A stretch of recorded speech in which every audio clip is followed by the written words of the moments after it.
making a new Guardian, reusing the Marcus Macilius name, because we don't have a human Guardian and we don't have one for the Roman soldier type theme, but I'm not sure how it's going to work because the blue effects that happen when you have a Guardian, the reason why we made an Asura is because skills look like they're more technological. Like if you look here, like that Aurora looks a little bit more technological than anything else.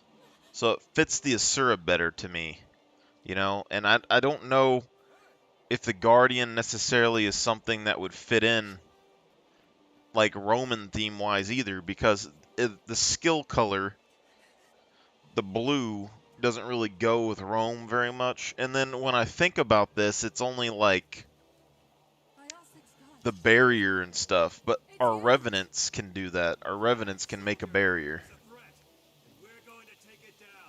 that lasts a lot longer than the Guardian can, which would make more sense for a lot of characters. And let's see, like things like Zealot's defense, block range attacks while casting magical projectiles. Those things don't really make as much sense because it seems like a technological barrier that you're sending out. But on the flip side,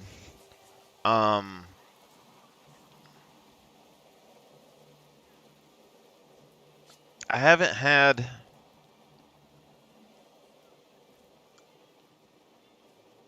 like when I try to play my warriors, the Ascalonian swords. I really like the design and the look of the Ascalonian swords. And then the Roman theme, it just doesn't fit because I mean they're like knight type swords. But on my main characters and stuff, like especially on my warriors, it's blue. It's either it starts off as just a plain color in the day, and then when it turns night, it turns blue when it glows with a ghost flame. And like warriors don't have any blue type abilities, so I could do it on a guardian, but I'm still not exactly positive how I'm going to pull it off yet, because if I do the Roman style, it's going to kind of clash with the red that you're wearing.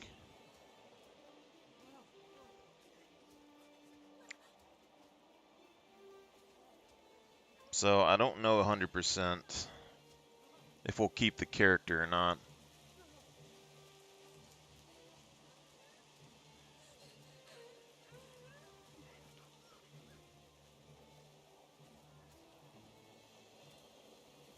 It's like all the shield abilities, it's not as good as the Revenant at all for the most part, like shield defense wise.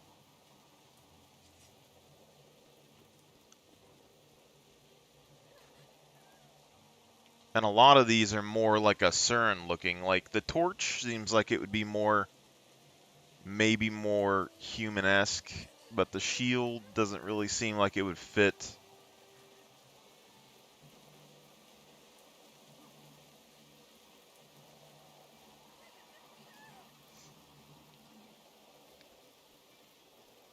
We're under attack! Has anyone seen Captain Thackeray?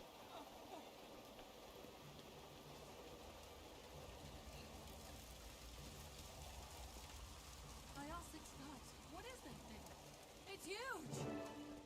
That, soldier, is a threat. We're going to take it down.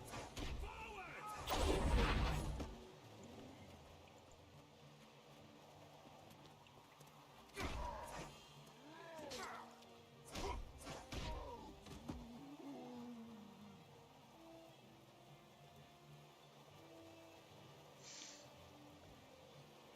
Yeah, these spirit weapons. Healing arrows.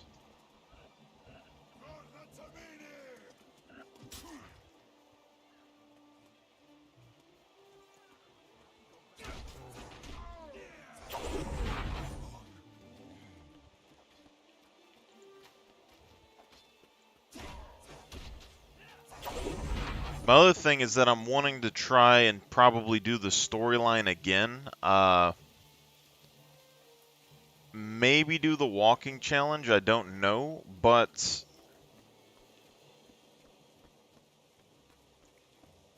I would probably want to do, I think I want to do like the whole storyline with Grey Gear.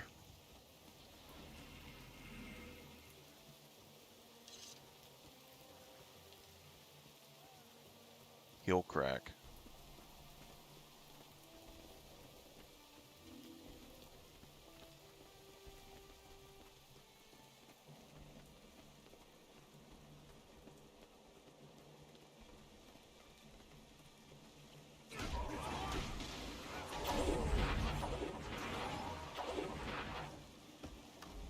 And the defenses!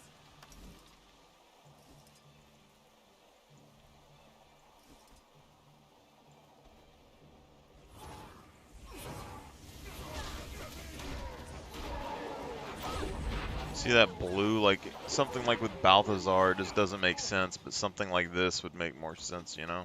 Get ready. There's another wave coming.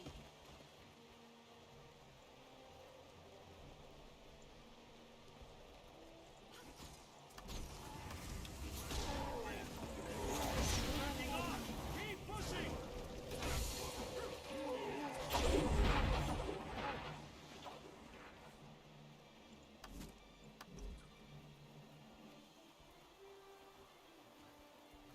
Enough of this! Take down those leaders! You think you can defeat me?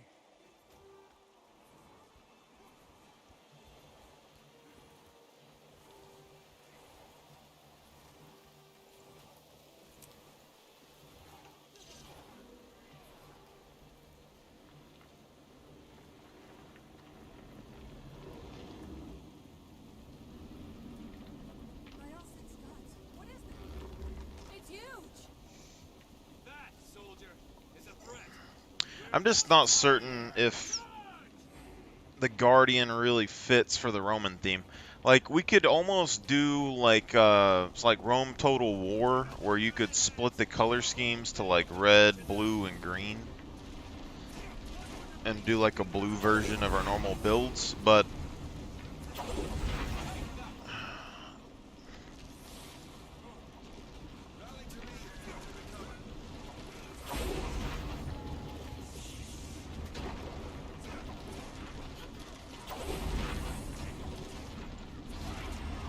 For everything you hold dear.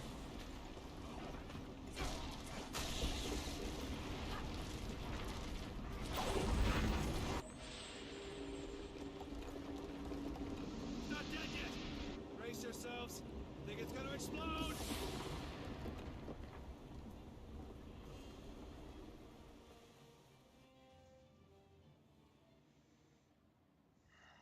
got a couple hours before work, so I just want to look over some of the skills and things that we can get. Where am I? What happened? You were injured when the elemental exploded. Captain Thackeray brought you here personally. You've been unconscious for 3 days. You had lots of visitors. Villagers you rescued, some seraph, and a nervous, shady-looking character who came by every day, but wouldn't give his name. That'd be my friend Quinn. You might want to check your supply cabinets. I'll find out what he wanted once I'm fully recovered. What should I do now? Fresh air and exercise are the best medicine. The goddess Duena helped you. Perhaps you could help others? Thanks, I will. And thanks for taking such good care of me. Bless you. You'll find plenty to do out in the valley. May Duena protect you.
Let's find a merchant.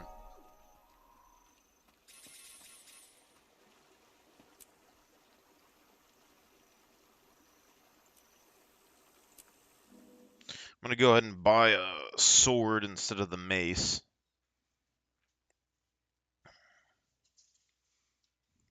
It's weird because like some of the best items that I really like in Guild Wars 2 are the really low tier starting type items, you know, over everything else.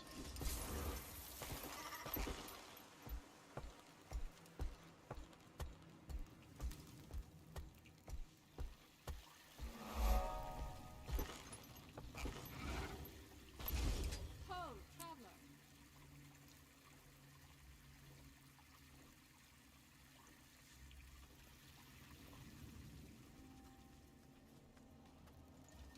The Legion calls.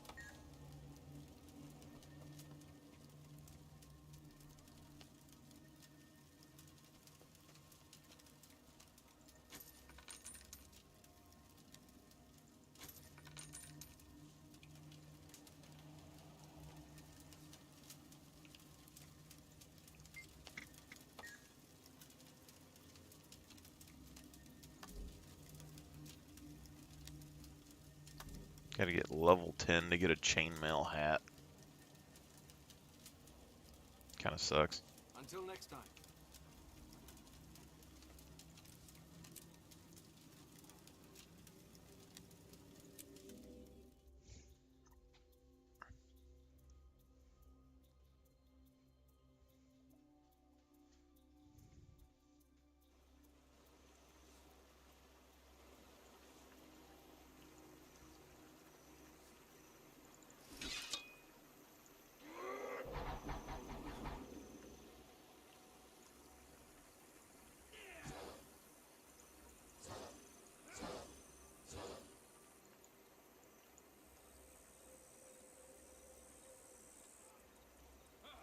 Might for each foe that you strike.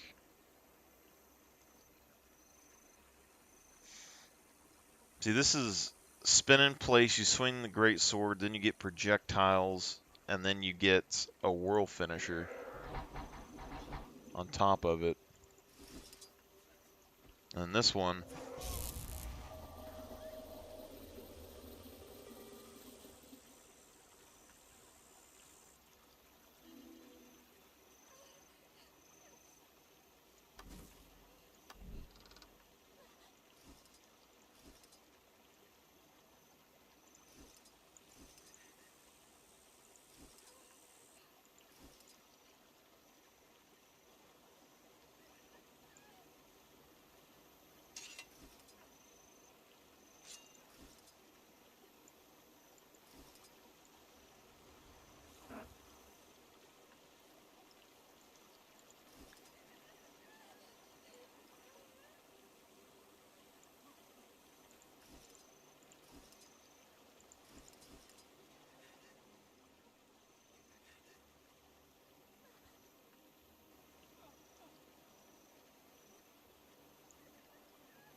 yeah, this sword right here, the Ascalonian sword, it is like the most swordiest sword I know.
tome will activate virtue activations like.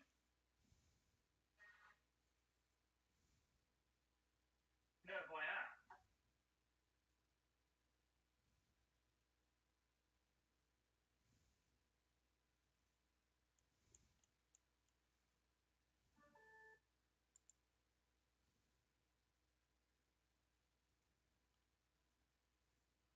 Story mode in as.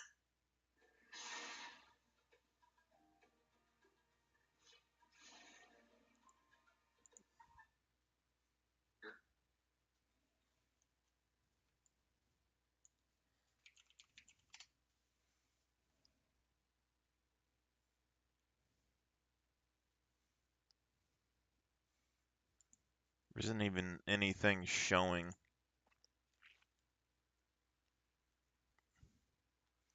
We see this right here during the daytime, during the nighttime. So the daytime, it's like an old kind of worn out looking blade.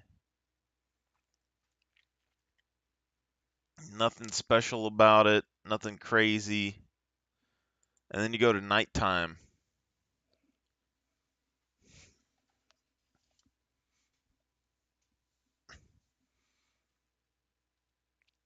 And you're talking about like a blue infused sort of, like it almost looks technological, but it's not. Has a blue like mist or fire coming off of it.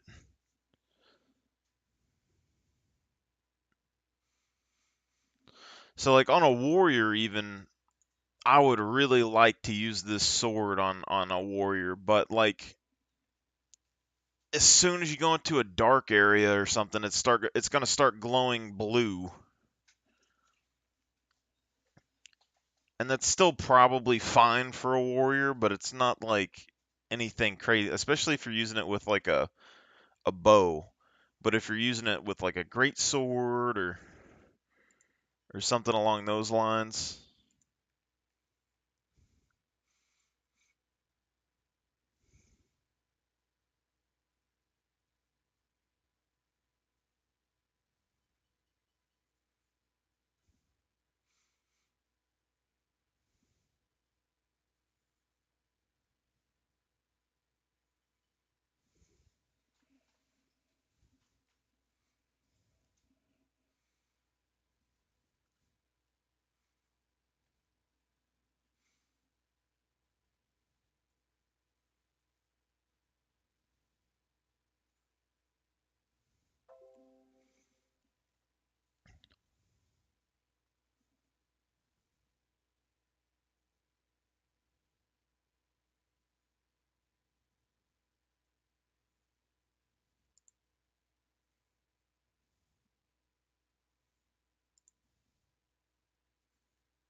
They have some really good, just solid weapons here, though, like the swords especially, though.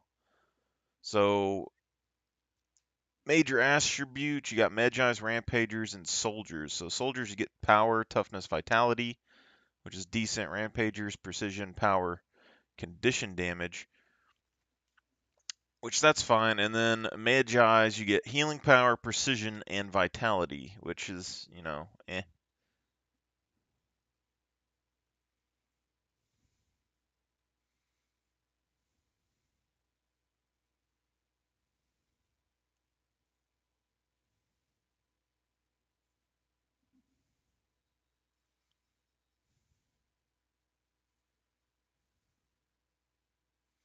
The shield, I'm not really the biggest fan of. Like, I'm okay with the normal version of it, but once you go into the dead face look on it, I'm not following on that one.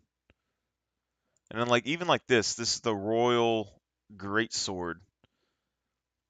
It's a at night you have this blue infused power. It looks pretty decent. It's still fine. But when you're going for the day, it's just a really solid, decent looking sword, with the red and the black.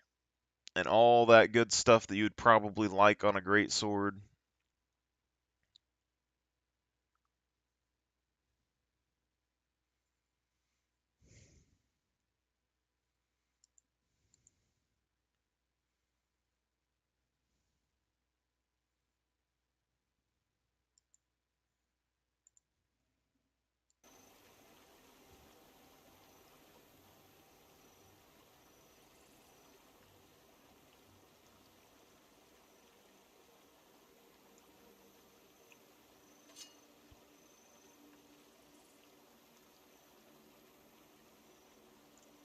The only thing I can really say necessarily with this sword in particular is that it doesn't have... Oh, what's going on, big boss?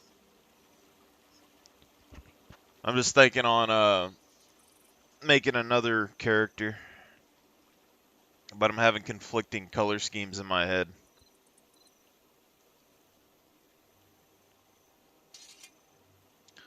Because, like, I think for the Guardian, I think the Guardian really fits in with, like, the Asura, because a lot of their skills, like their blocks and stuff, seem more technological. And potentially the Sylvari. But our guild that we're going to remake at some point has been focused around warriors and stuff for a while. And it's Roman themed. And like our Roman style is more, the red kind of clashes with the blue color skills of the Guardian. So I'd probably just make a knight or something. I might remake the character, rechange the name, make some sort of knight type thing based on Ascalon. But this sword is like, I want to make a human guardian specifically because I never get to use this sword, the Ascalonian Royal Sword. It's like just a very basic sword in the game, and I've always really liked it, but I've never got to play with it because if you put it on a warrior, it looks pretty good, but like at night it glows blue, and then if I use a sword, generally I'm using a bow with my warriors, and so it like the blue color doesn't really go with the fire fields and everything else. But I really like the sword. That, and I'm also curious, so if you ever look at the because we've been doing the storyline on our new warrior that we went through, and they're getting pretty close to the end of Dragons. But so say you go to Claudius's manor, right? Or like Divinity's Reach. I think they're reusing assets, but I'm not sure. But like in Divinity's Reach, you'll see these statues of like the Seraph Guards, and they have the Claudius Manor armor, and then they have the Ascalonian sword. And you'll see them in the Divinity's Reach as statues, and you'll see them in Claudius's Manor as just armor stands. But when we were in the Crystal Desert, the Primeval Kings, their tomb, their statues with the same armor and the same weapon outside of the temple or the tomb or whatever. So I don't know lore wise if like that armor set happens to go through to the Primeval Kings, or if it's just like they were reusing old assets to make statues, you know?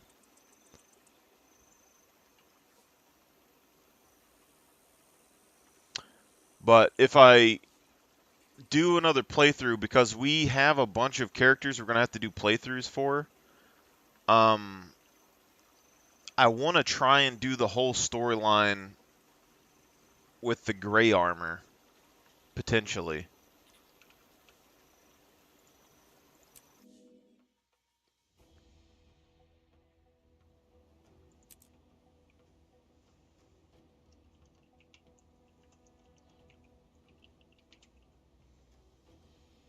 Give me a second.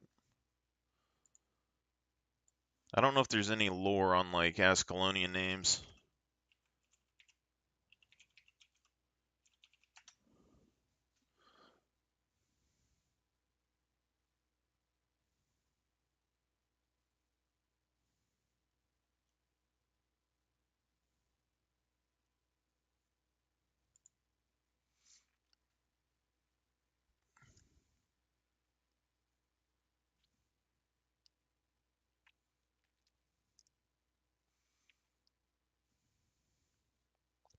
I think I want to try and come up with a name that's kind of Ascalonian.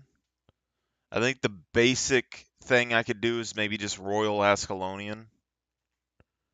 But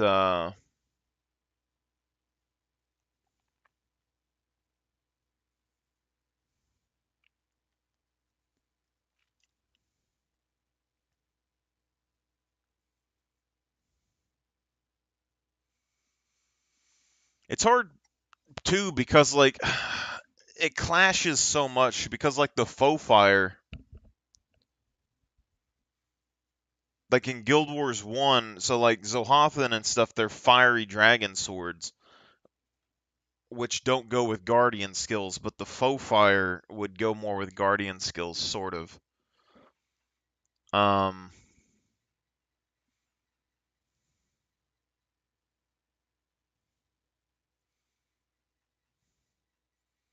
just want to see if there's any names. So like Artis Underfist,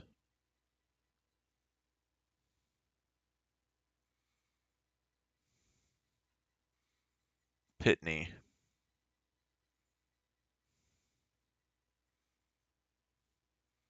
Bowen Westkeeper,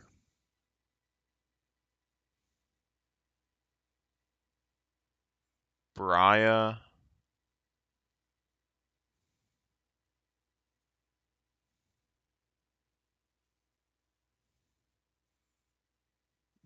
Byron,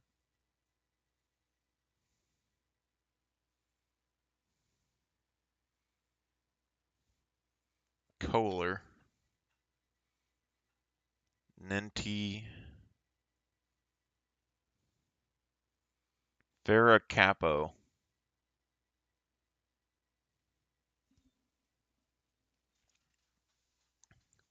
Gate Guardian Napa.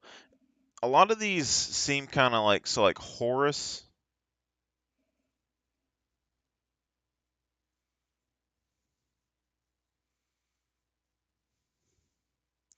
I don't know if I really see like Count Cargus.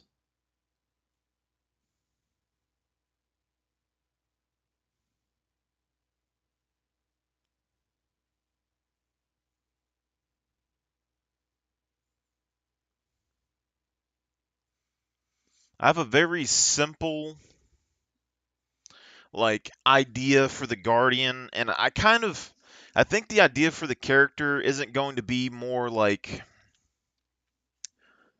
so like my main warrior that I just made, I'm going through the storyline. His armor types are more official and shiny and kind of like upkept. I think for my Guardian human, because I'm gonna have I have a Guardian Norn, which is more like a healer, and I'm probably gonna try and like adapt him from his Roman type theme to like a more Norn focused theme, like a Norn shaman or something. The Asuran, the plan is to go for the Dragon Hunter and make more of a technological like setup for it. The human one, I might try to go like more of a fire theme or something. Try to do more of like a blue flame potentially.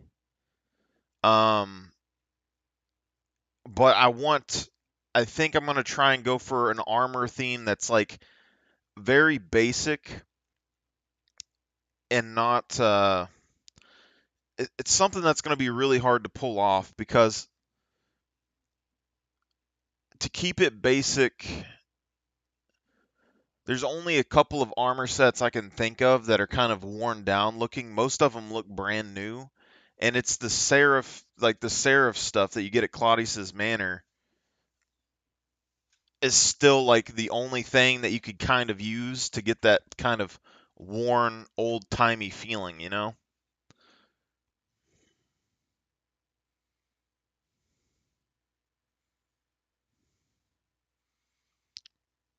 Rashina.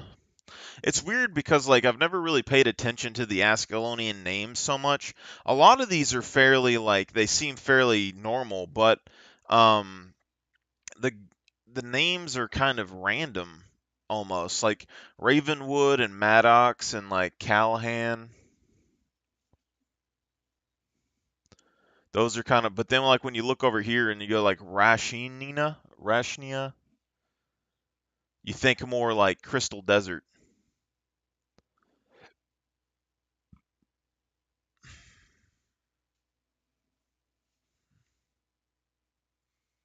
Huh. Is a ghost found near the wreckage of Serenity Desert Flat. She doesn't appear until you interact with the object Rashnia's grave. Testing indicates that Rashnia will only appear for necromancers. That's interesting.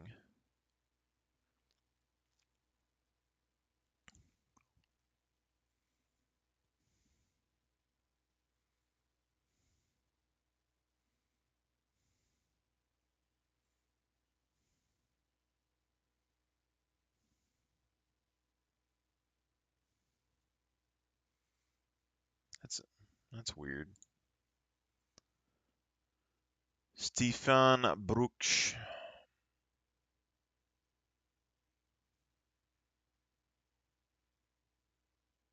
Relina Stormbringer.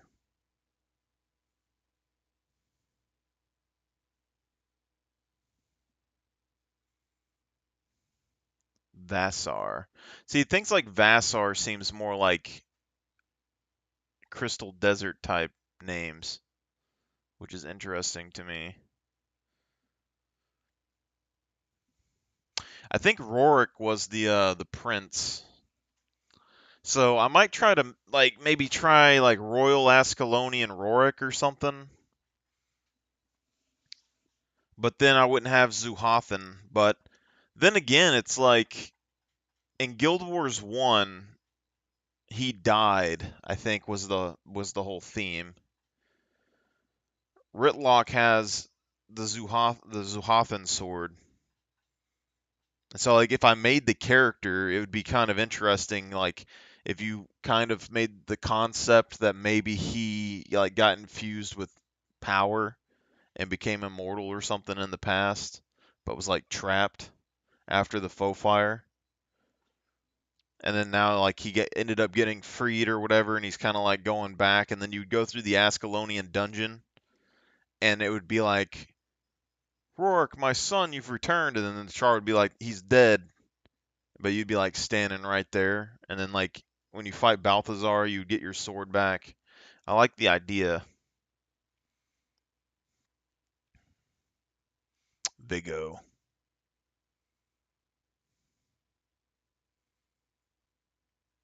I'm kind of Watchman Lori. See, it's just like if you look at some of the names of the ghosts, like some of these are just kind of cool. Um, Promise, like not even just like their normal name, it's just like Watchman. Like if you had a guild that was set up around Ascalonians, you got Watchmen, Captains, Champions.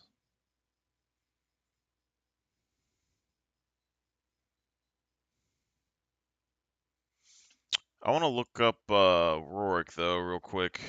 Guild Wars Rorik. I want to like just kind of brush up on my knowledge because I remember him, but not super well. So interesting, like his armor. So like Guild Wars 1, the armor it almost looks like living, not even metal. It kind of looks like bark, which I've never really noticed. He was a warrior, heir to the throne of Ascalon.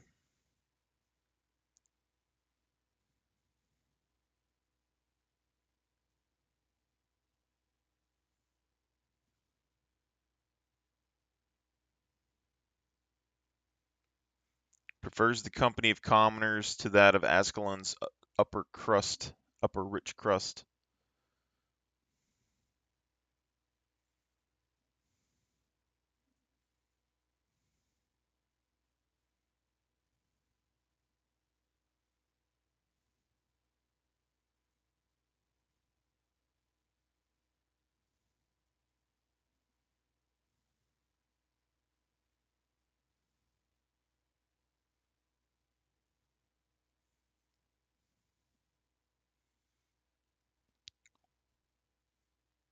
He wields the Orion sword Zohathan.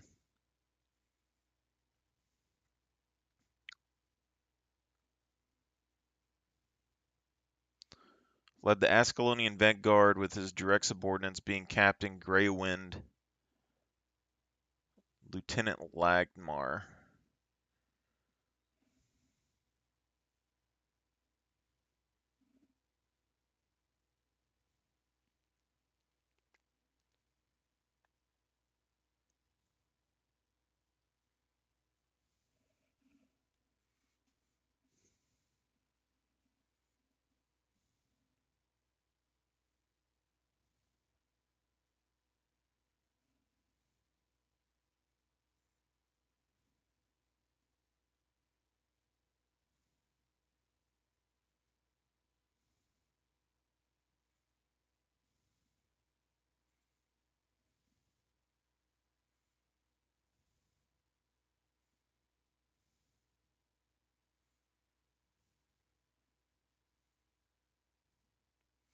At a later time, the Undead Lynch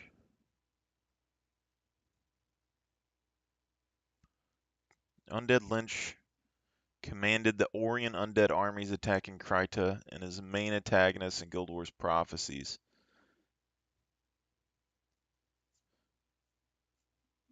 I don't even remember this dude.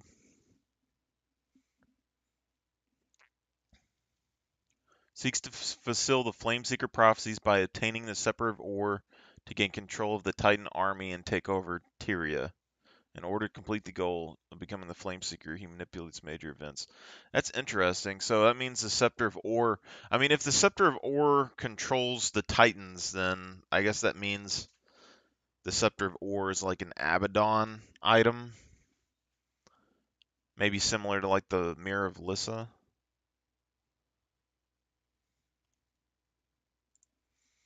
Anyway, alright, so Undead Lynch reanimated Rourke's corpse to serve him, keeping the prince aware of who he was. After the Titans were released, the undead prince was forced to defend the Lynch and fight his former comrades.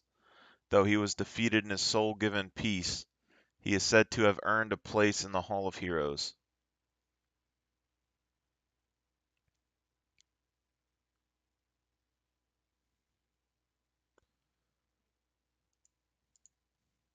This says multiverse in here.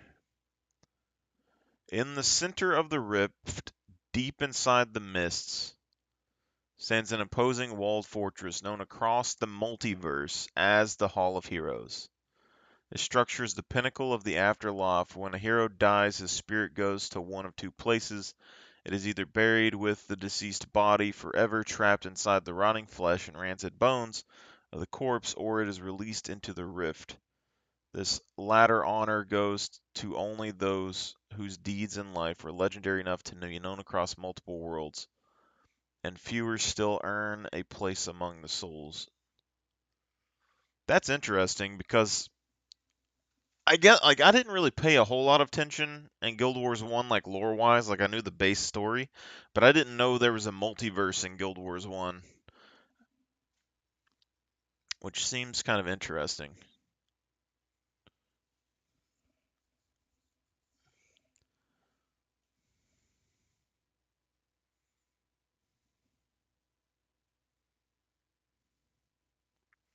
There are only 3 portals that are known, in Draskar, Tomb of the Primeval Kings, and on the Battle Islands.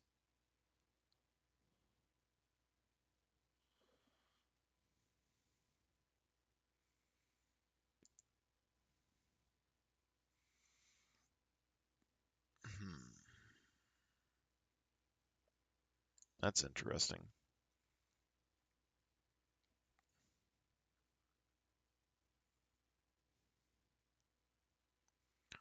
So who is the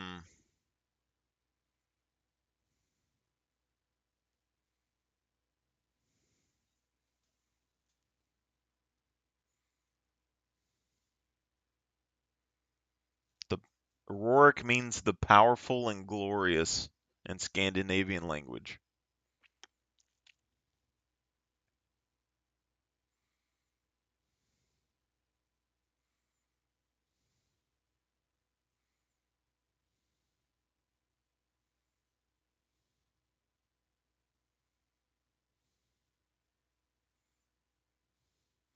I wonder what their last name is, because the other one says like King Adelburn. You know? So like, where did Rorik's name?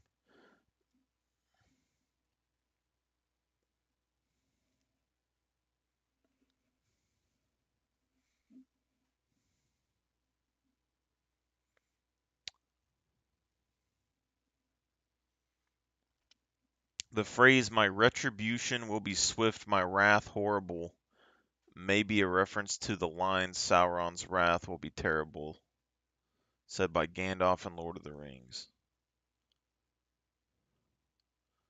His cape shows the same emblem as the Mad King Thorn's Burg cape. Prince Rorik was voiced by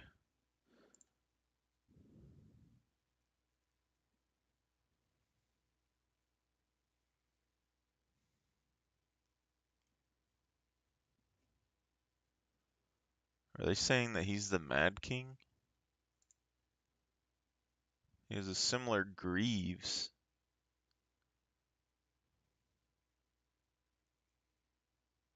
That would be very odd.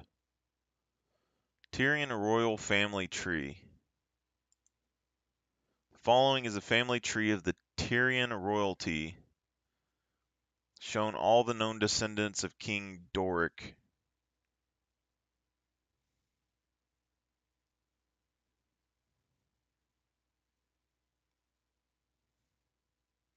There's Adelburn.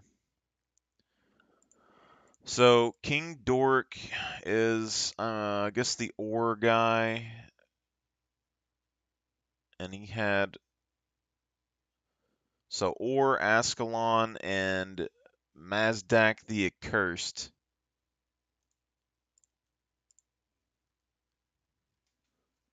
It's the undead dude. Okay. Which is so Mazdak the Accursed in the Guild Wars 2 story is the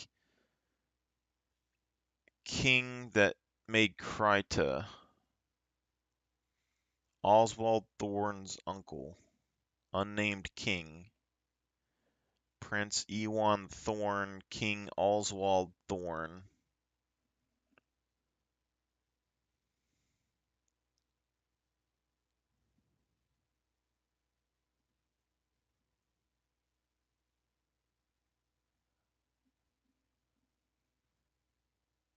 Huh.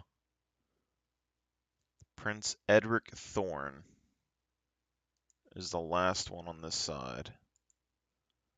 Bloody Prince Thorne.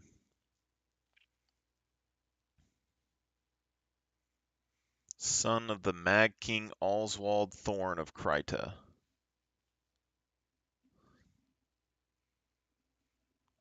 That's interesting. So all the people, so the Crichton royal line,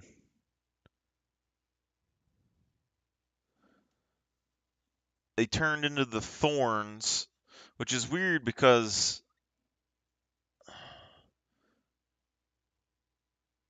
Princess Zola, Mad King Thorne's fifth wife, who was burned alive. So like the Thorns are crazy somehow. Prince Edric Thorne is the last, but then it separates to King Jaden. King Jaden was the king of Kryta before the Char invasion, descendant of King Doric. During his reign, King Jaden had a relationship with priestess Berea, who produced a legitimate child, Salma.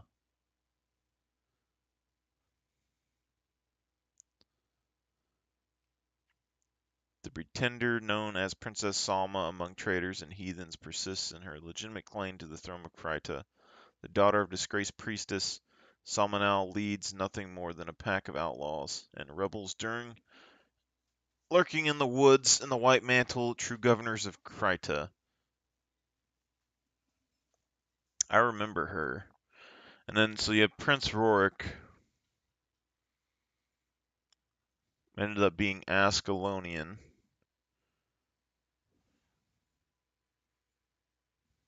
Riza. Guild Wars. Did Rorik have a kid?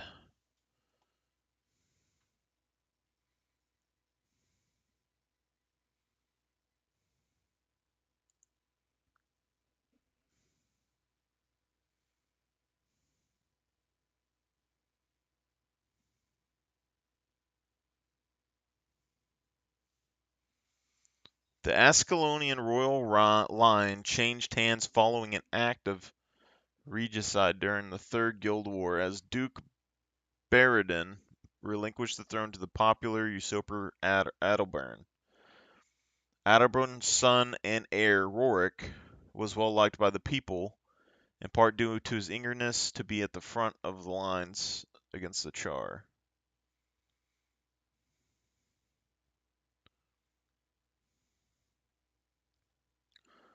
People made it to safety. Rorik was slain at the mouth of the Frost Gate.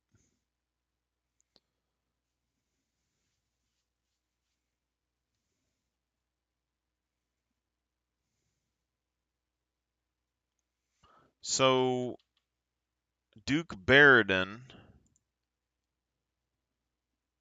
was once renowned Duke of Ascalon. After being turned into a vengeful ghost by the Fofire, he haunts the ruins of the old estate, continues to fight against the Char who now populate. Duke Baradin, descendant of King Doric.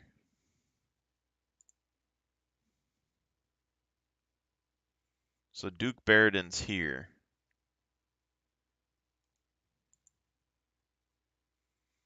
So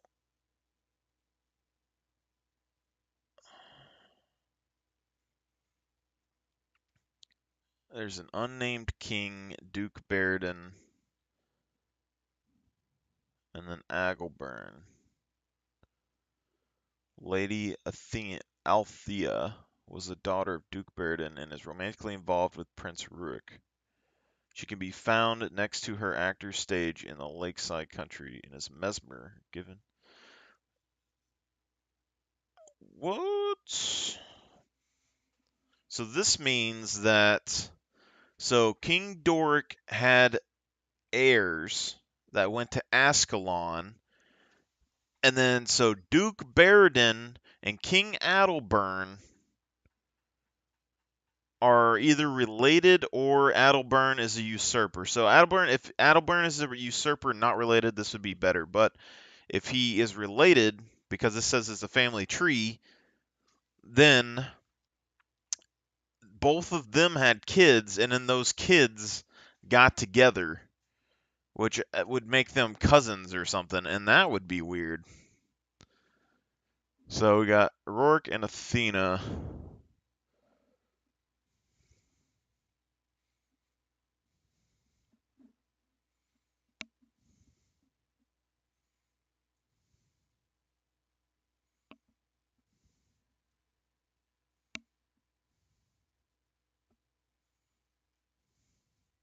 Anyway, Duke Baradin. I remember this guy. Locations: Ascalonian Pre-Searing. Greetings, youngster. I'm Duke Baradin. I train warriors in the arts of hammer mastery. There's nothing that drives the point home like hammer's mighty blow. Do you agree? Showing a slightly modified version of the warrior Templar armor. He has customized versions, has elaborate embellishment patterns adorning it. His model uses a warrior obsidian armor in beta.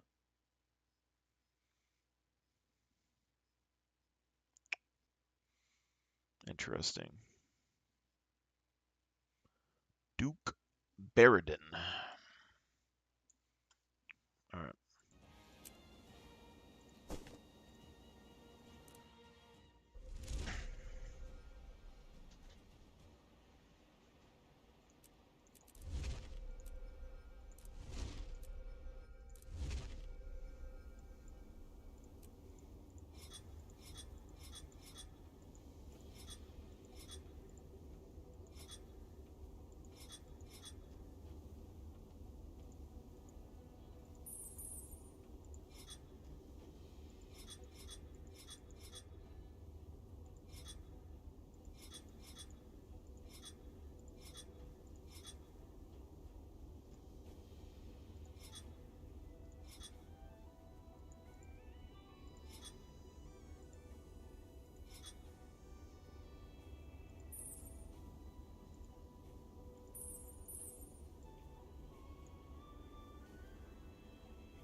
It's weird how faces can look weird until you get the hair right, you know?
Hmm.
Descended from the great King Dork.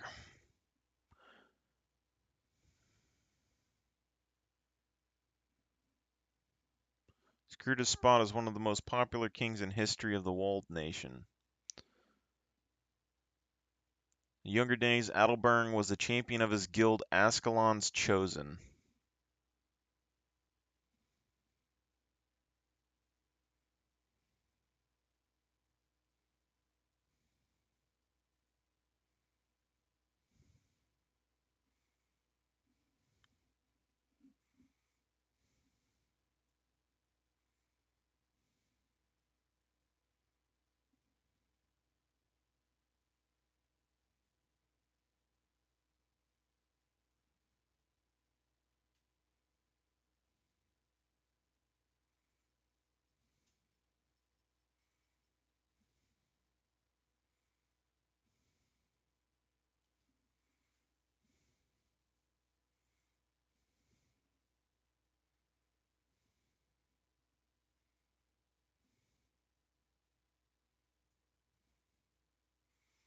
He was crowned king by the people's demand despite not being next in line.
Interesting.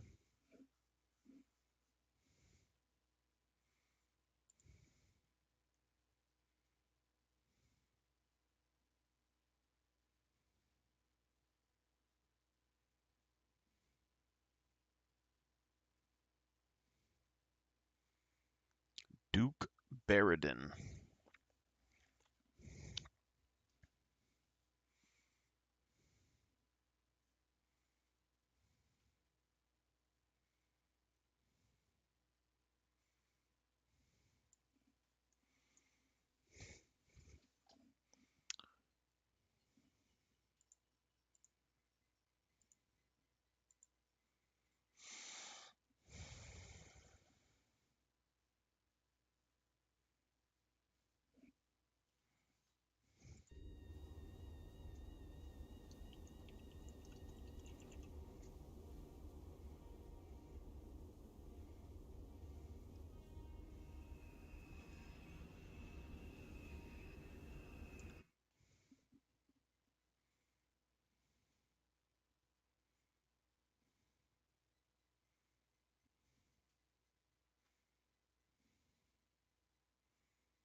Let's see, if Rourke and Althea had a kid,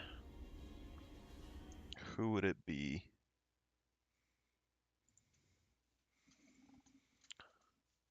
Althea is the daughter of Duke Baradin and is romantically involved. She can be found in the actor stage Lake Country. She is a mesmer.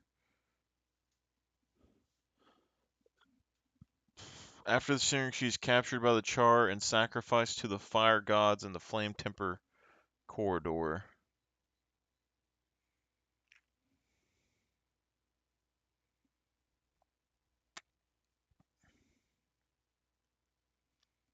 Hmm.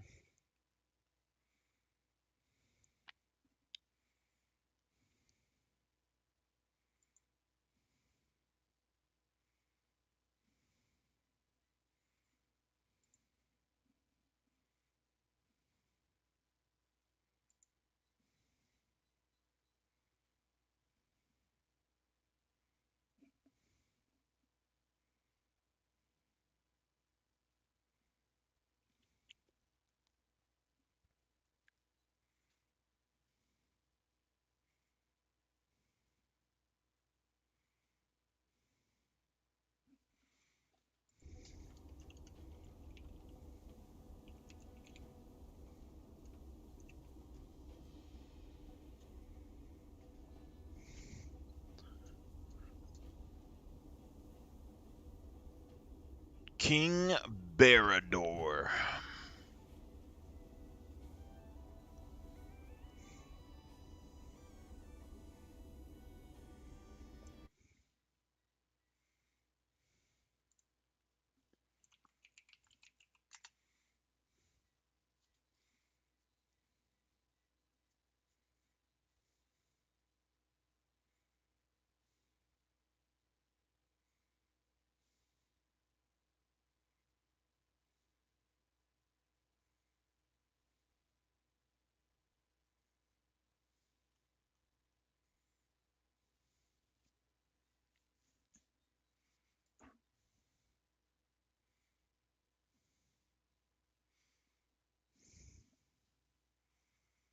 It's a combination of Baradin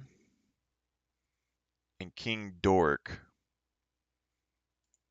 Let me look at Rourke's thing again.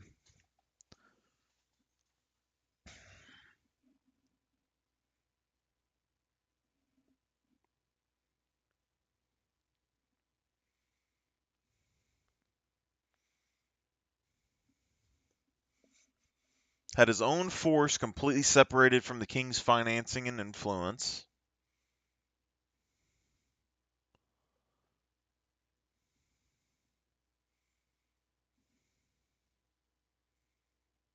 Doesn't always agree with the man's methods and ideology. So I think it would make sense that if he had a kid, he probably wouldn't name it after his father.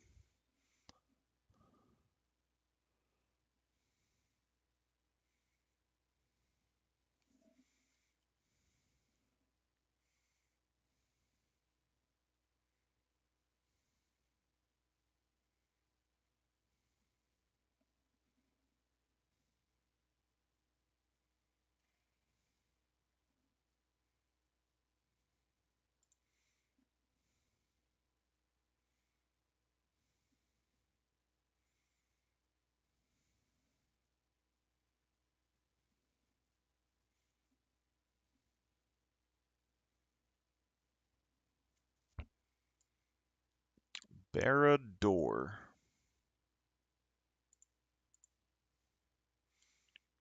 See King Dork.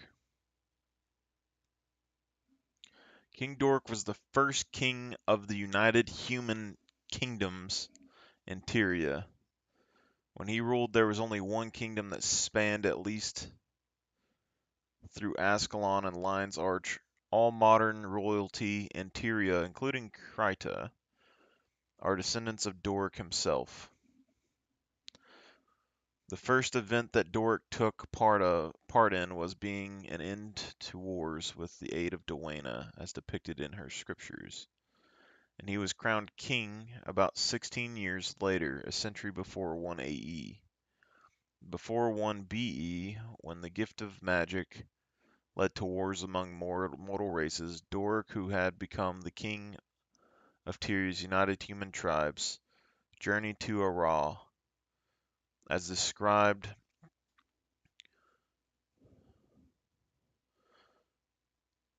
Okay, so Dork was the one that pleaded to the gods.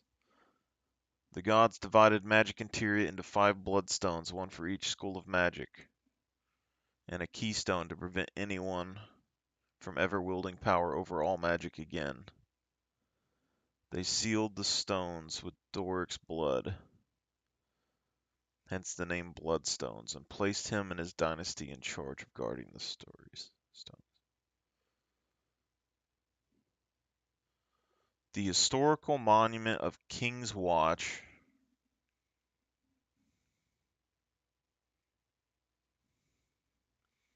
was first written on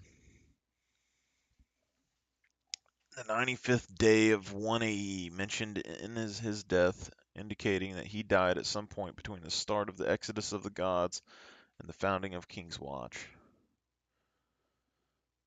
King Dork oversaw the expansion of humanity into Ascalon and the beginning of Krita, though the latter did not become an official settlement. The wordings of the historical monument of King's Watch implies that Dork died when the Bloodstones were sealed with his body by the line to forgo even one's own life when the end is gained. And for it is through his sacrifice that we now live on. May his blood be spilled for good of all.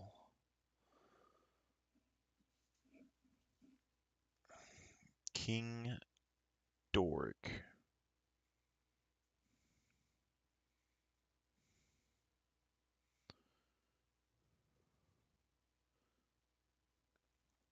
We can go Barad-dûr, which will be Baradin and Doric together, or we could do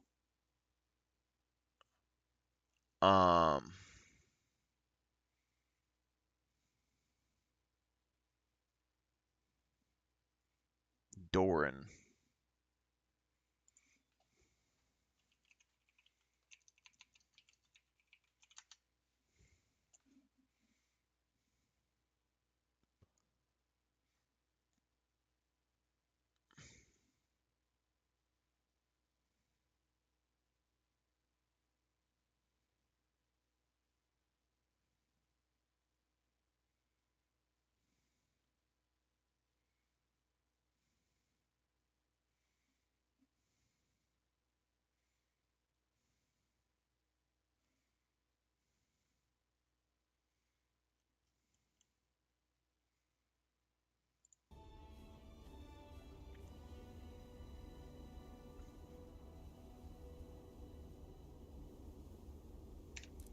Interesting.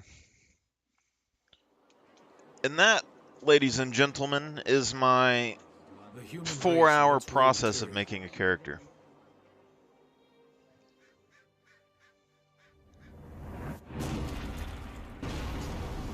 Now, we struggle to hold our ground. We've been defeated, driven back, broken. But we will not surrender. So many nations have fallen. Only Kryta still stands. Our faith is strong despite the silence of the six gods.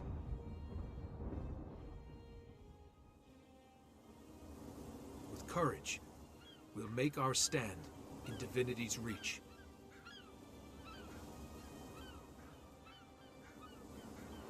The city is my home.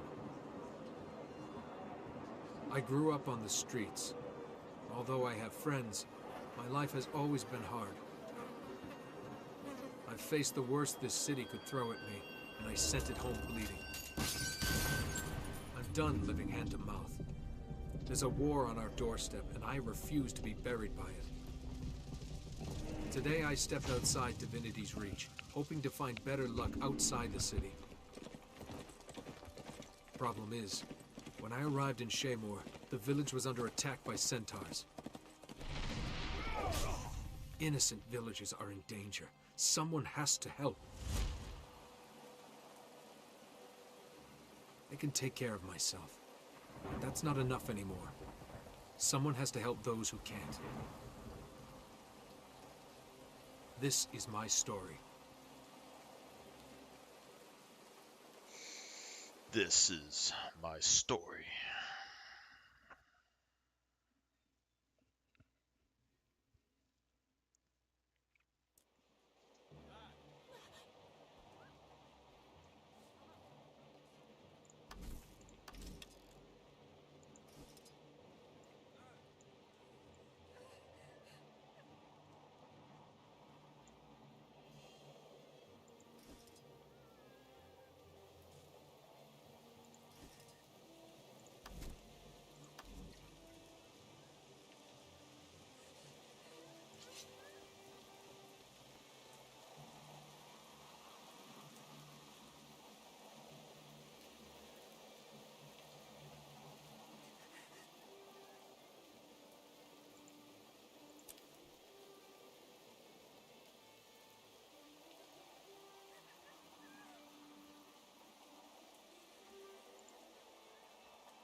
By all six gods, what is that thing? It's huge! That, soldier, is a threat, and we're going to take it down. Forward!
attack!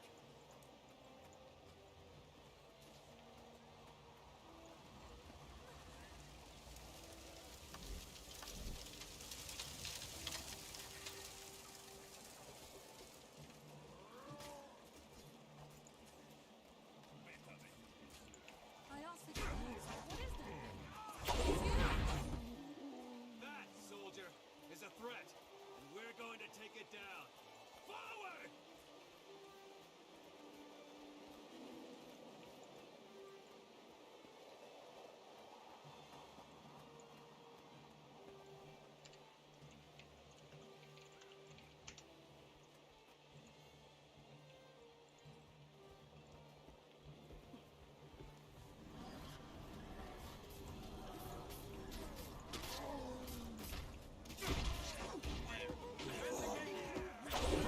Side covered. We have to watch his back.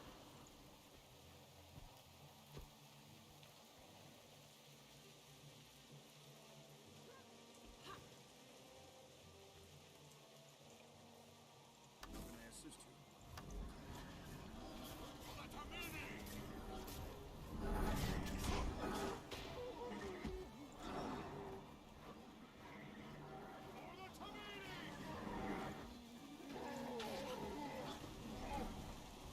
That's it! Kate, the Centaurs are in the garrison. Rally to Captain Thackeray. Man the defenses!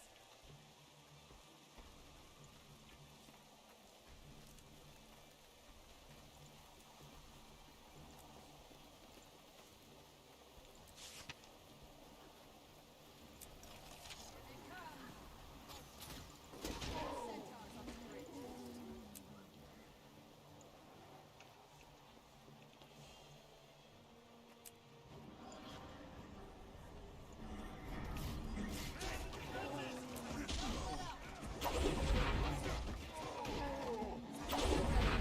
There's another wave coming.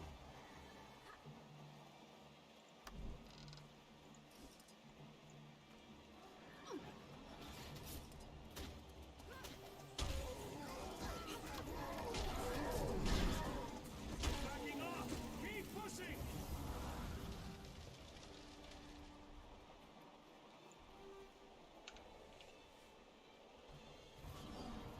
Enough of this. Take down the leader.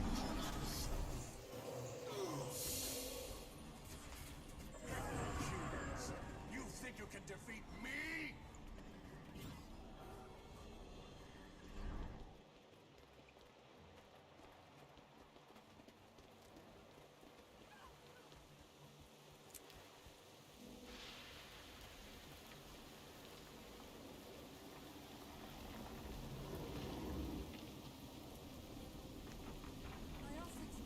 What is that thing? It's huge! That, soldier, is a threat. We're Destroy them. Charge! Watch for debris. Keep your heads down. Take out those giant hands, and the whole thing will come crashing down. Rally to me if you need to recover.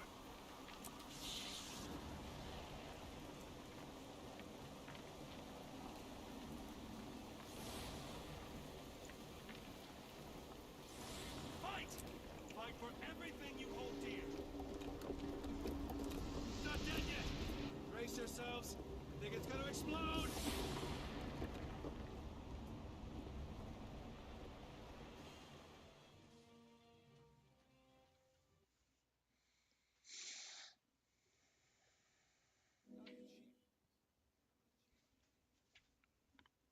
Where am I? What happened? You were injured when the elemental exploded. Captain Thackeray brought you here personally. You've been unconscious for 3 days. You had lots of visitors. Villagers you rescued, some seraph, and a nervous, shady-looking character who came by every day, but wouldn't give his name. That'd be my friend Quinn. You might want to check your supply cabinets. I'll find out what he wanted once I'm fully recovered. What should I do now? Fresh air and exercise are the best medicine.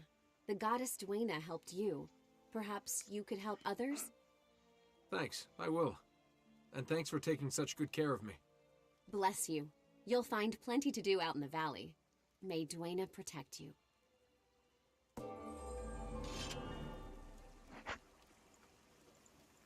so good it hurts.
I don't know how this would look because it hugs this shoulder piece really tight right there.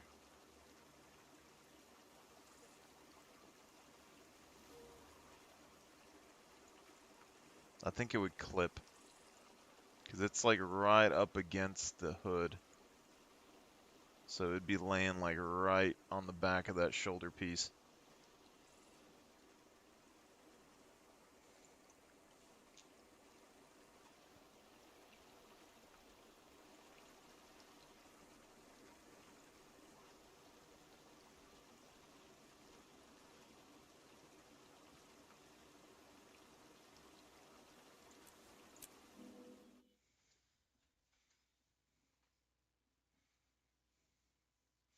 King Berador, last descendant of Ascalon.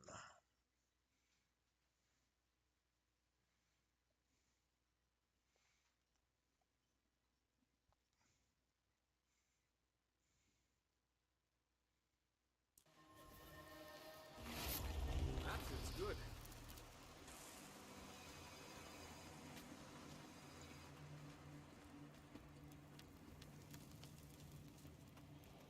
Now we just gotta find ourselves a helmet at some point.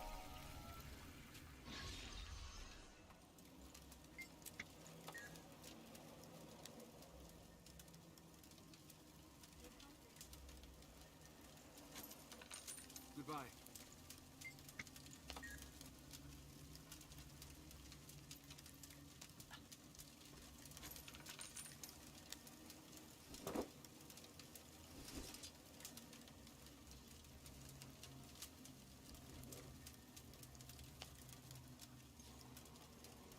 All things have a right to grow.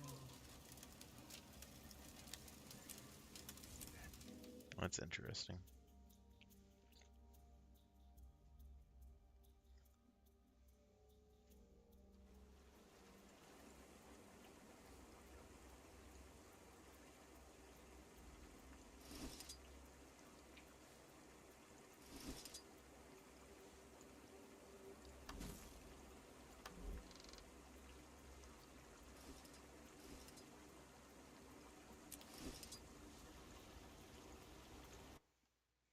Let me see here.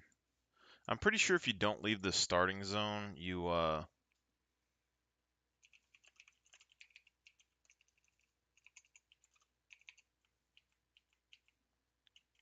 did my A key stop working?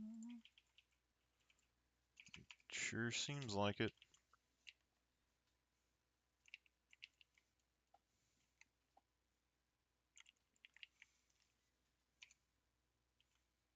What?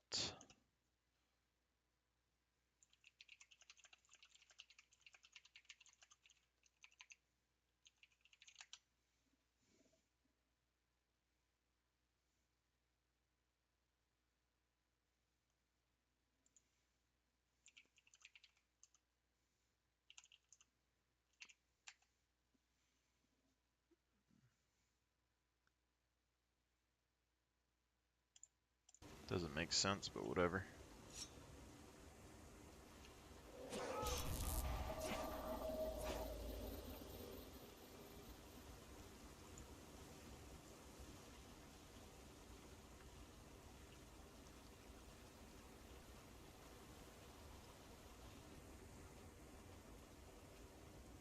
We get a helmet, then that means that we'll be able to take this piece off, and I think it'll look better.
It is a red golem, which kind of puts a thump in my plans with my other Asura, but whatever.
Interesting.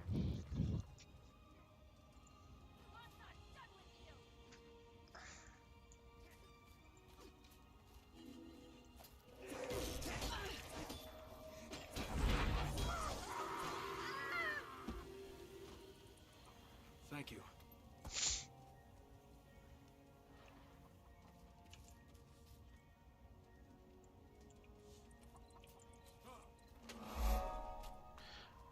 It's odd that like the burning effect is still normal on the Guardian when they have all the blue fire, you know?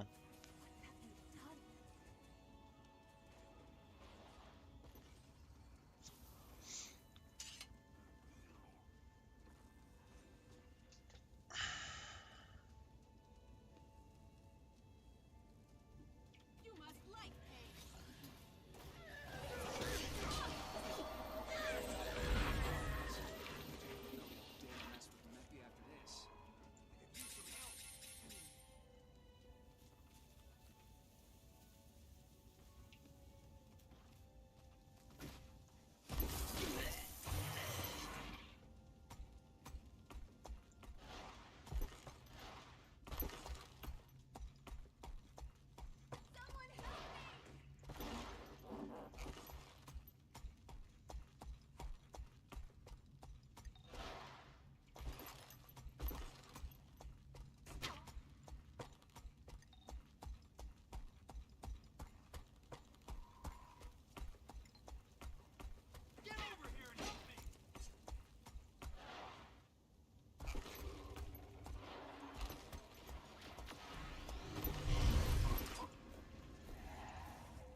I actually like a lot to do with the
beehives.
Help me, please.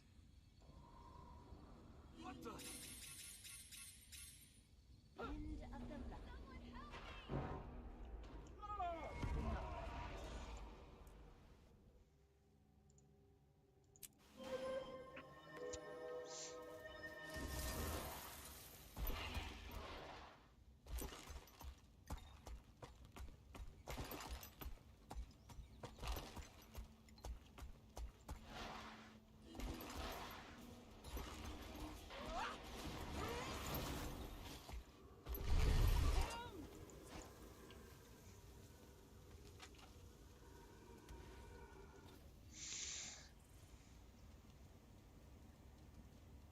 I just keep getting better and better.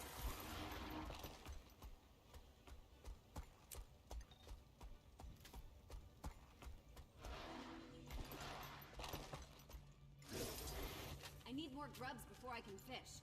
Slay them and bring me their remains.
I really like the combat things, the combat tonics, for the most part. One's just because they make it to where the mounts aren't really a thing anymore. But two is just like when you dodge roll, your character runs instead of like rolling, which just seems more masculine to me, you know? Like, I don't need to roll on my back, I'll just walk sideways.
Dude, my guy looks vicious. He looks like a great white shark.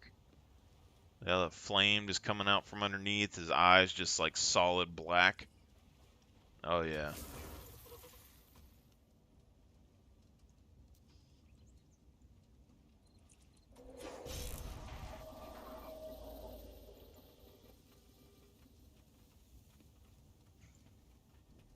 Coda!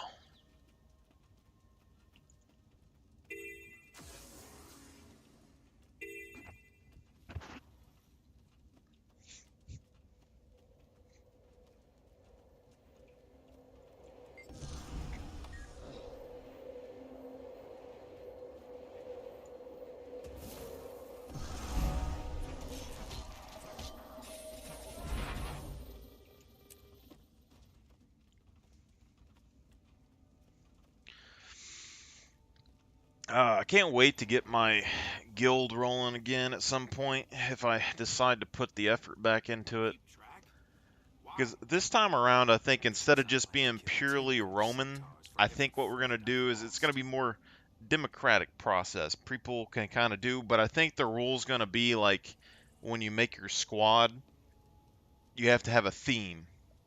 So no matter, like, if you want to do an Asura squad, you're going to need 10 Asura, right? And you need a theme where your armor sets kind of go together.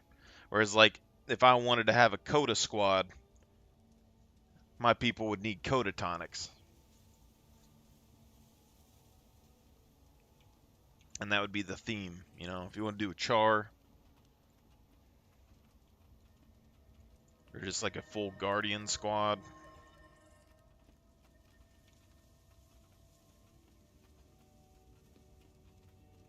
I was hoping that dude would be in here for an event, but it doesn't look like he is.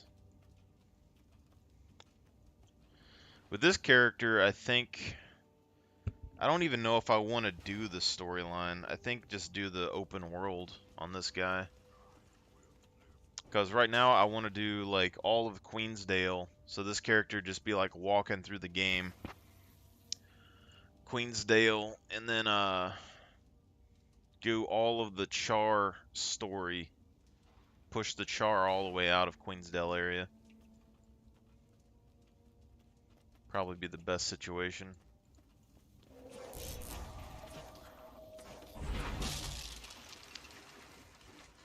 See, but if I do the walking challenge, it is going to take me a while to get this stuff done, but I don't know if I want to just make it to where you can do the heart quests just naturally by coming over here and killing random mobs, or if I want to do the walking challenge where you have to do events to actually complete the challenge, you know?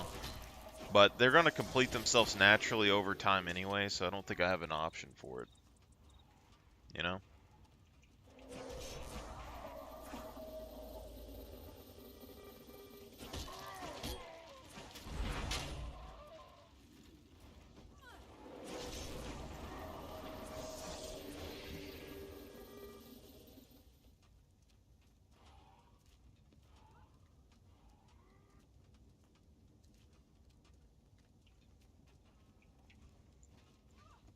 And as much as I want to do the walking challenge too, the other part is like when people watch you, it's not super exciting for them. Like most of them don't really enjoy it. Ho and below, the windmill kick forsooths. You have met your match, dragon.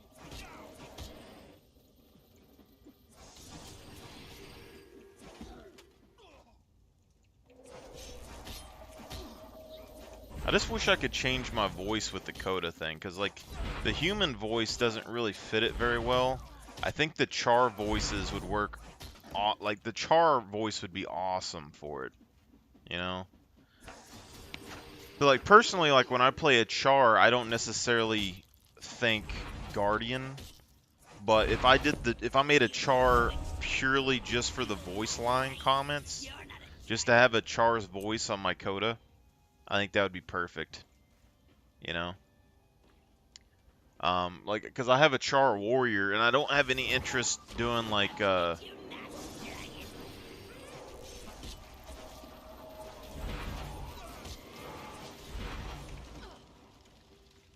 don't have much interest doing, like, a Char... We have a Char Warrior, and I have a Char Elementalist that we just made. Yeah, I think Norn is good as well for the Coda, but it's... So, I think the Norn and the Char, like, their voice lines both work the best. But my thing is, like, each of my characters, I don't really, like right now, this is a human guardian because I don't have a human guardian, and I was wanting to make a guardian for my Rome guild because there's like a Roman themed guild that I play, but I also wanted to actually use the Ascalonian weapons because they're really good. Like the Ascalonian weapons, I always really liked them, but I never use them on any of my characters, and players don't like them because they're really like, you get them super early into the game, so they're not like fancy enough for them, you know? But I guess like I could use the Ascalonian weapon on the Char. It would make sense, I guess.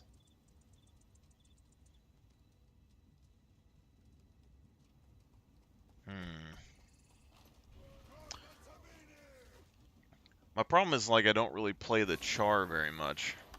And like build wise,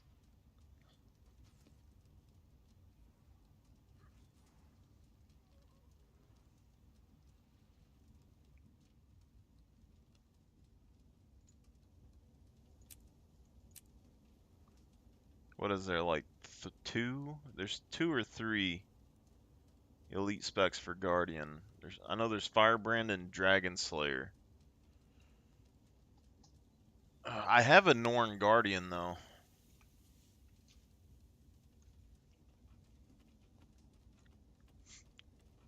So I could use Coda on my Norn Guardian.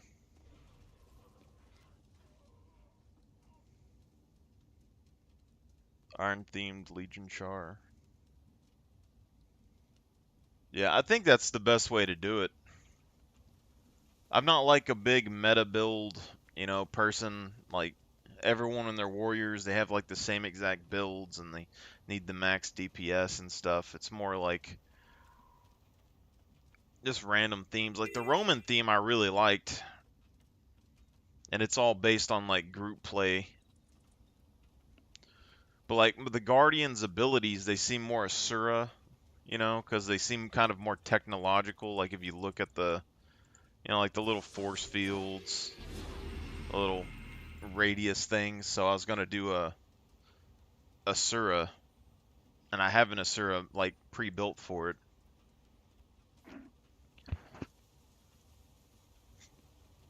But the Char, like the only thing I think of when I think of Char, I think Warriors, Engineer,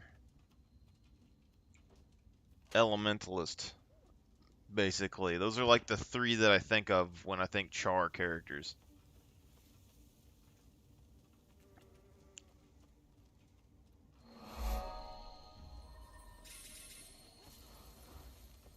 And like humans, it's more like warrior, elementalist, mesmer, maybe engineer, but I mean they don't really seem super interested in turrets or anything.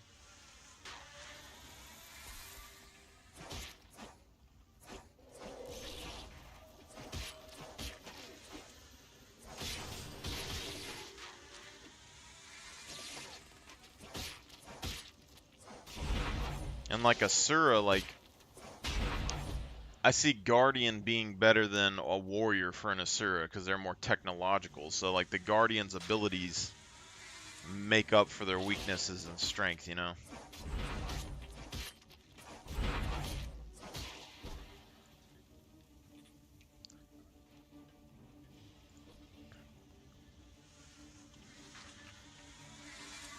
But I really think the combat tonic system could be really good for the game. But everyone, like I had a remake, like a whole new Reddit the other day, and I posted a comment talking about how they could implement new races to the game by using the combat tonic system. And people flamed me on there for that too. But if you talk about people adding races to the game, like all the experienced players, they're like, that's a waste of time, it doesn't do anything for the game, and it spirals like that. So I thought the combat system, like the combat tonic system, was a perfect like in-between road where like experienced players could use the tonic to get access to the new content, and new players would go out and earn the tonic and then be able to be that race later on, Oh, I'm gonna die.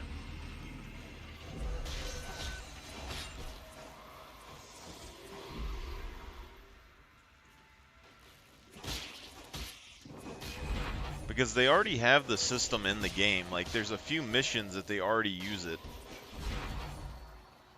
Like, you'll do a disguise or a mesmer illusion, and you'll go and do a quest for, like, an enemy faction or something in the open world. That's literally all they would have to do with the combat tonics. And then, like, so I really like how Norns look, like, physically, and I like their voices and stuff way more than I like the human characters. But the human characters look the best in most of the armors in the game. Whereas the bigger character models, like, they space the armor out and it looks weird.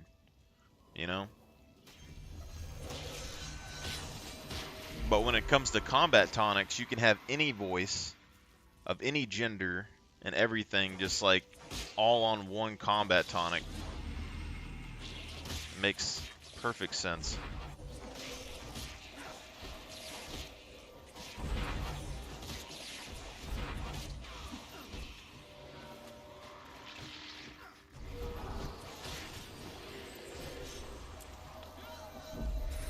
I really want to do a probably like a gray gear playthrough, or instead of buying gear, because like I've spent all of my new characters, I've went and just bought them like the best gear that I thought they needed when when I got level 80.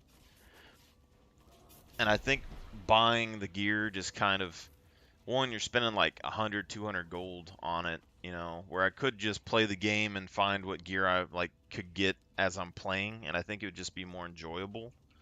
But I think a gray gear playthrough of the storyline would be interesting.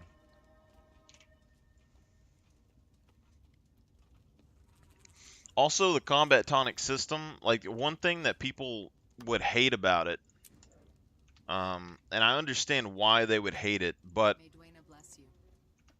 Welcome. if you look, I can't ride mounts right now.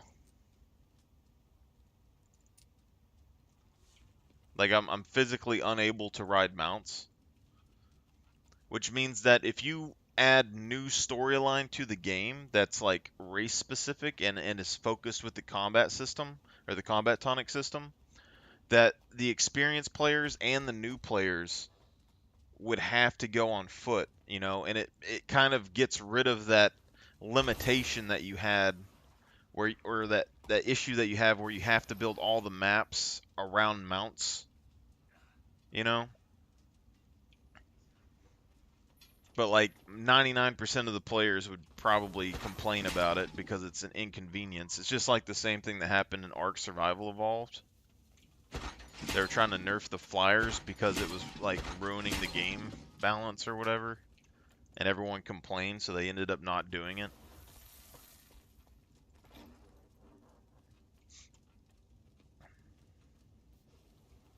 And I never fully understood, because that's what happens like with all video games. It's like nobody likes having a little bit of like challenge, like an issue with anything. And I think that's like the little solutions that you gotta fix, I think brings a lot to a game. Because like in the Ark example, they were gonna nerf like the stamina and weight carry capacity of birds. Because in that game is like once you got a flyer, you never touch the ground anymore, and you're basically like in your own little world. But even if they nerfed it, all you would have to do is raise more birds and spread the weight load over all the different animals. And then when you're flying and you run out of stamina, you would hop off one bird and hop on the other bird. It'd be like a minor inconvenience, but it would at least give them like some challenge to keep their system going. Because they would actually have to land and stuff like that.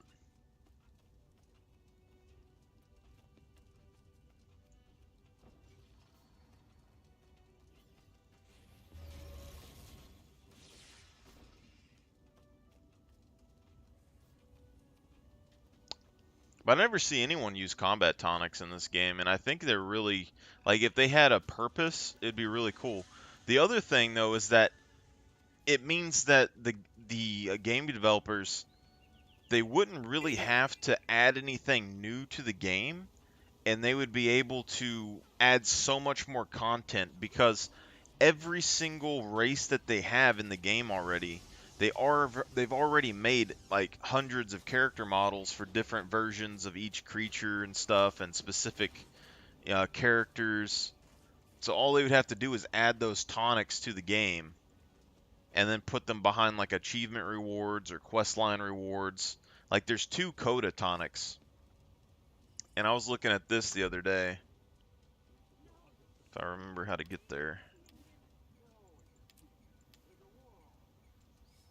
Give me a second.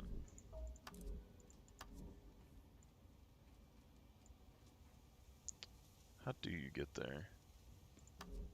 It's here. Should be novelties, yeah. So like there's a second Coda tonic. So this one has like just this arm shoulder piece. And then there is this Endless Cloud Seeker tonic. So it has different like chest, and it has like a different arm piece here. But the rest of it in like the back but it's fairly similar, but you can see it's like an upgraded version, right? And so like I've had no interest doing anything in the game for the most part, and then I saw that this coda, and I was like, you know, I kind of like this coda look. And the thing was is like when you're saying Norn, that's originally what I thought too. I was like, it kind of sucks that the Norn bear form is like really weak. So I could just use the coda as a tonic and click it and turn into the bear, which is what I plan on doing with my new Norn Ranger. I made a Norn Ranger, and I'm gonna use the coda tonic on it. Probably is the idea. Um, but I still think the Char voice would fit the bear a bit more. But the other thing though is just like it allows players that maybe don't necessarily want a permanent racial character to still engage in those communities if they want to. And eventually, if they wanted to add the new races to the game, they could. All they'd have to do is make like an in-game tonic. Like you would go through all of the storyline and stuff of the coda, and then like the final big reward that you could get access to would be like the ultimate coda tonic or something, where you would turn into a coda and it would allow you to wear whatever gear that you wanted on top of it, so you could make your own custom armor. And then when people go and like they're like, oh, I want to do this new content, and also it would bring all content to the old maps. So, like, I don't know where all exactly the coda are, but there's the Bitterfrost and stuff where there's coda up there. I think that's the only place they're really at for the most part. But, like, you could have quest lines, so you get access to the Bitterfrost, and then that's where I got this tonic. So you would go and you get access to the Bitterfrost.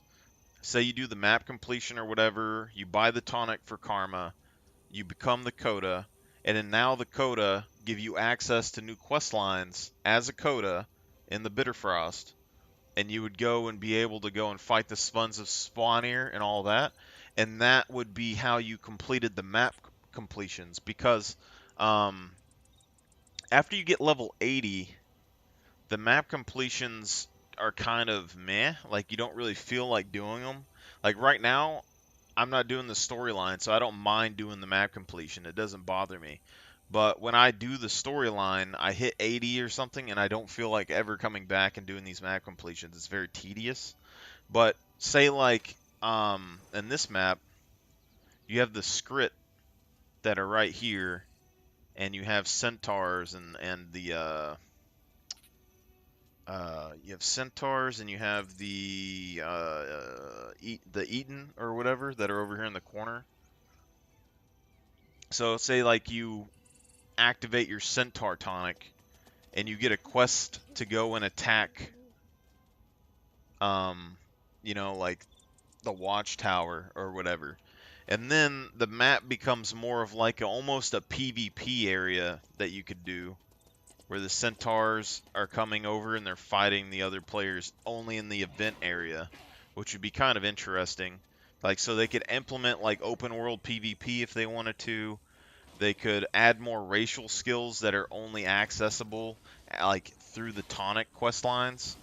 So say you do the coda, you go and you're playing the quest line, and you like I get access to this skin. And then each different story mission or whatever I do, I get like the Cloud Seeker tonic, so I get the upgraded version, which gives me access to more things. And then they could add racial skills to the game. So like once you get the Cloud Seeker tonic, you're able to go and learn new abilities from the coda. And then once you deactivate the tonic, you would be able to keep those racial skills. Because like in Guild Wars 1, even like the Norn bear form, you could use it as a human, you know? And then like the Asuran skills are all technological, so you could probably still use those as a human or whatever. The Savari is like nature stuff. You could probably use nature magic. I mean, growing vines and things like that. In Guild Wars 1, you just use like seeds.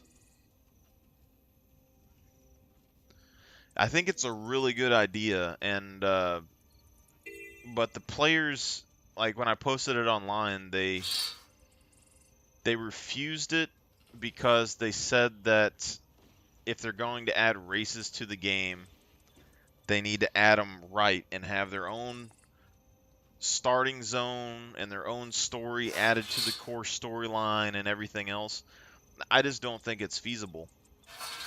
Like, there's no reason like that a game company would go and add things to the core game that doesn't add any new content, because all the experienced players wouldn't have any reason to go and make a new character. Like, they're not just going to go make a new character to re-level and then end up doing the same content they were doing. And their argument was that the Tengu and stuff already have like a place there, and I think the Tengu are basically like they're good exceptions to the rule. And my philosophy with it is that all of the races like the Skrit and the Itten and like the Coda, they all have their own lore in the game, but they aren't advanced races anymore. Like, a lot of them refuse to become advanced races, so they have like minor roles in the core storyline, but it was never anything major, you know. And it's like, if you wanted to play as an Itten, can you imagine the dialogue like going through the storyline? Your Itten's like half baked, says like 3 words, and how much work that would take to put in. Whereas like if you do the tonic system, you can have high-end like content or whatever, like level 80 content or whatever in these, even in these beginning zones like Queensdale. So you'd have the older players come back in here with like the Skrit tonic, and you'd play as the Skrit doing things, and you'd be de-leveled down to the local level, and it would give, you know, players more incentive to be in the area. But I think the ultimate tonic, like at the end, when you get that tonic that lets you like turn your character into something and use your own gear on it instead of having like set armor sets on it, then the game developers could come back, like, you know, in 5 years or however long it takes. They already have the quest lines and stuff in the game for the each races. They already have all the tonic reward systems. They already have everything set up, so if players don't want to play that race, they still aren't limited to the um, they still aren't forced to make a new character to play the new content. And then you could balance racial skills to actually have a part in the game instead of just being, you know, the useless stuff they are now, like the Norn Bear form, because every race would have access to every racial skill. And then at the very end of that, all they would have to do is, if they wanted to, make a new race that's created at the beginning of the game, and you would already have all the systems in place for it. You would already be able to put all the armor types on it and everything else. And then it would just be new players would have the option of building like a Tengu or something at the very beginning of the game, or you could play a different race and you would come to the end of the game and you'd have a tonic, and then you could go back and play the new race content. And then like adding the Nice to see you. Come along now. adding the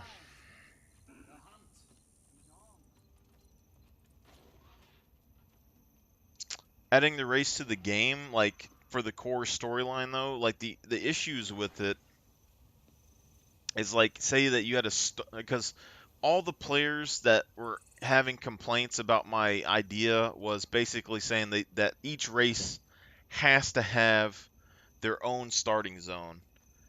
And my problem with that is that the same problem that I kind of focused on with the core game is that you have 5 races with 5 starting zones, which means that you have so much less in-game content compared to if you had one race with 5 zones that would all have storyline implications and high level 80 content that they could have had in the game early like this.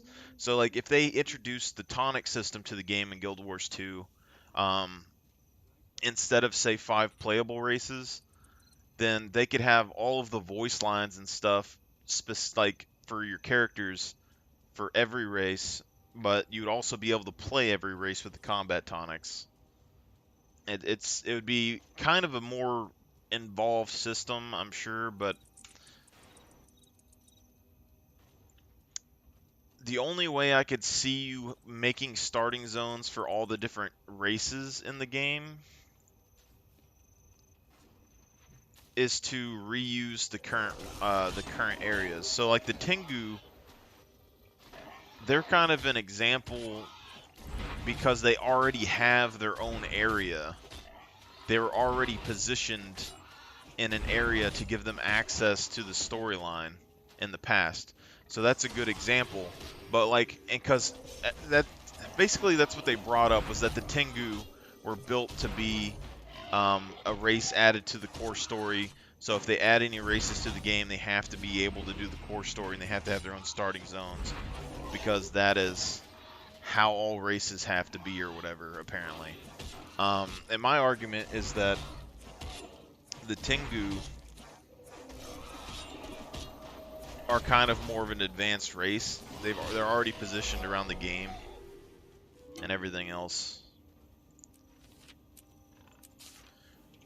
But if you're going to add the new races to the game as a startable playing race, you need to basically reuse the starting zones.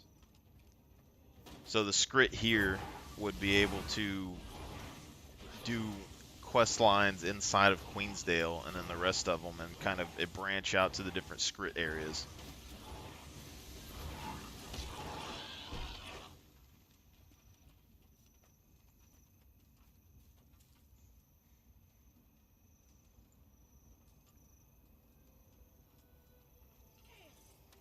I do want to see if I want to see if I do a story event with the tonic on, if it allows me to stay as the bear.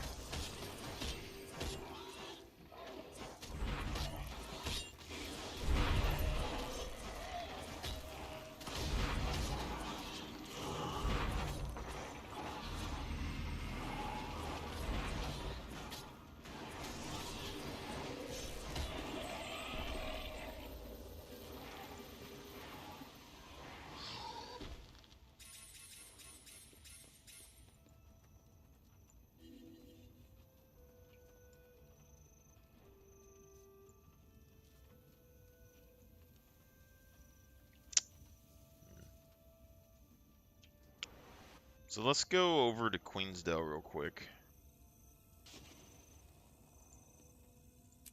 I want to do the first part of the story. I just want to see if my character talks as a bear.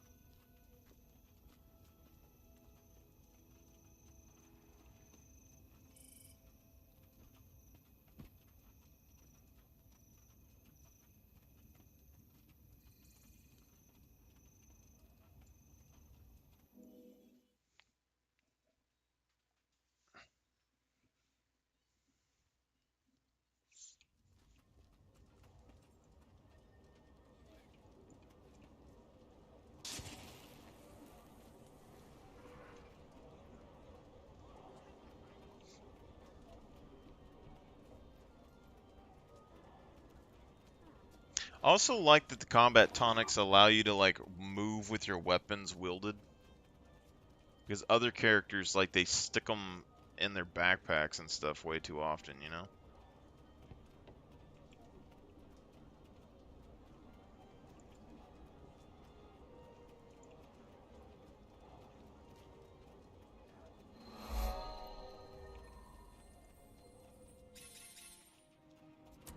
We need to show support for Ebenhard. If we can't send troops, we can at least send diplomats.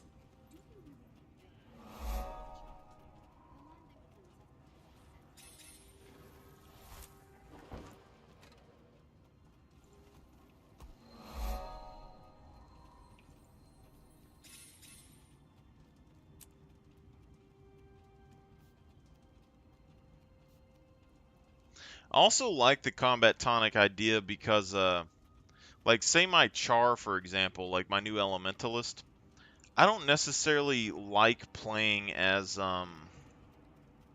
Char for the most part, but I like I think the Char Elementalist does fit, but also I could activate the Coda Tonic and be a Coda Elementalist, which would be really cool, you know?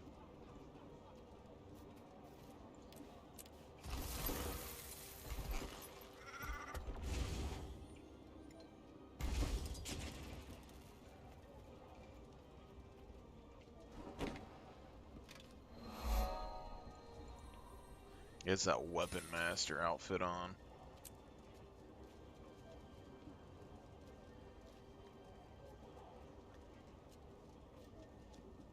What kind of sucks about the Coda, though, is it isn't as buff looking as the Norn Bear is. But it'd be cool if we could get the armor set from this so I could wear it on my Norn. And then have the same armor when I transition, you know? That'd be cool. Alright, let's see if this works. The Perils of Friendship.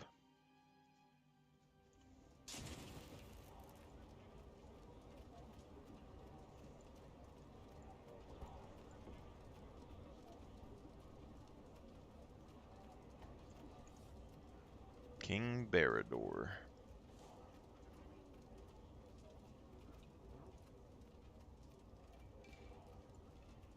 Let's see if my guy can talk while his tonic's active or if it deactivates it.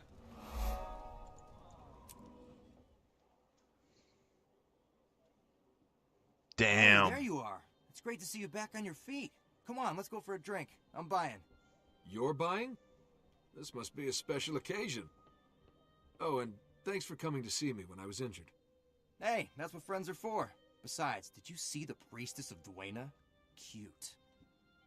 Quinn, there you are. I'm gonna gut you right here and now. Wait. Why are you so mad? I didn't do anything. That's the point. You were supposed to back up Riot Alice, but you didn't do anything, and the Widowmakers took her. Hello, Pete. It's been a while. What's the problem here? So, you're back. Just in time to protect your idiot friend again. Problem is, Quinn got one of ours caught by a rival gang. I want Alice back, or I want Quinn's heart on a stick. We'll get Alice back. You said the Widowmakers have her, right? We'll take care of them. And after that, Quinn's account is settled. He owes you nothing. Fine. You bring Alice to me and we're square. If you don't, you both bleed to death in the gutter. You know where to find me. Lead on. Lead on. Goda. Oystenberger. Listen. Never shall it die. Evo. Stoke the fire. Never shall it die. You hoist the colors.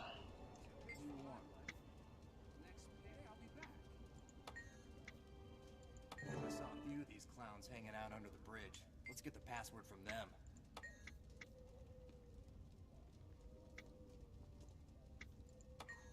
I saw a few of these clowns hanging out under the bridge. Let's get the password from them. I saw a few of these clowns hanging out under the bridge. Let's get the password from them. Coda doesn't need password. Coda has fire.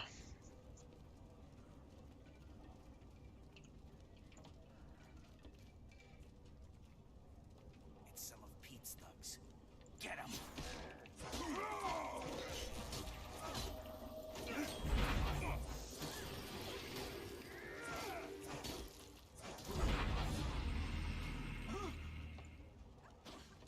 Little man.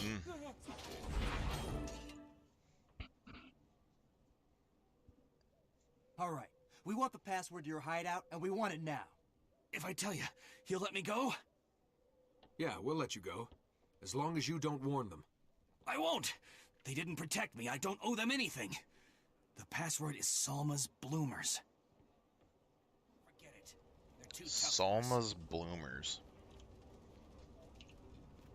Salma sounds like a familiar name.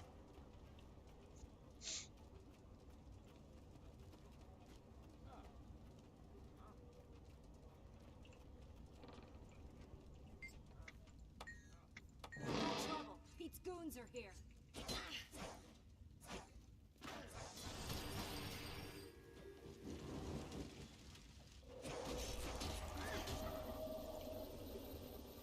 Hey Google, cancel. Widow make a thug.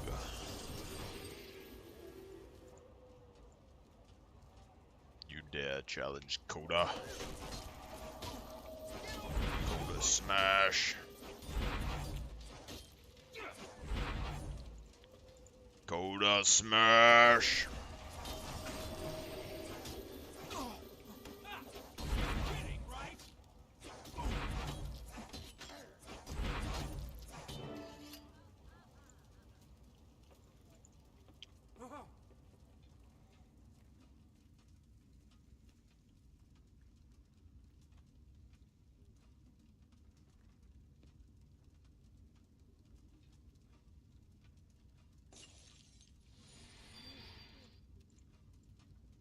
Yes?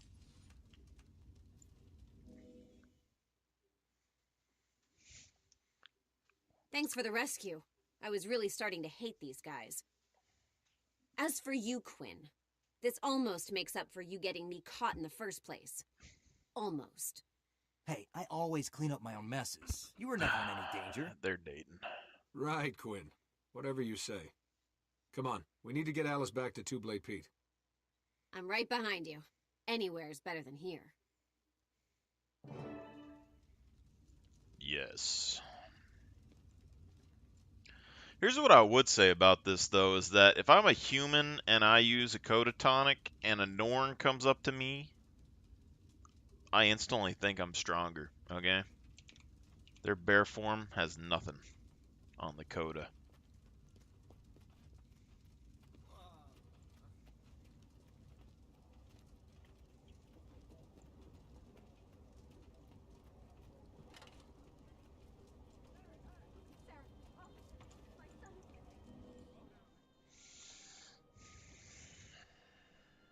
Lucky for you, Quinn, you made it. Good thing Alice isn't hurt. No thanks to you, Pete. Were you gonna leave me with those goons? I thought you needed me for the apothecary job. Shut up about that. Now, as to you, Quinn, you're off the hook for Alice. But as part of the gang, I've still got work for you. That wasn't the deal, Pete. We dealt with the Widowmakers, Alice is back, and Quinn's out. Hey, don't stir things up. Pete can make things really difficult around here for me. As long as I'm on the streets, I need to cooperate with him. Don't be an idiot. Pete's not your friend. He thinks everyone's expendable, especially you. You're just gonna get into trouble again. Sure, I know that. Come on, trust me. I just have to stay one step ahead of him. All right. It's your life. Be careful, Quinn. I'm not always gonna be around to lend a hand. I can see my skull. Or my scalp. Yes, Coda! Captain Thackeray needs to speak to you. Yes!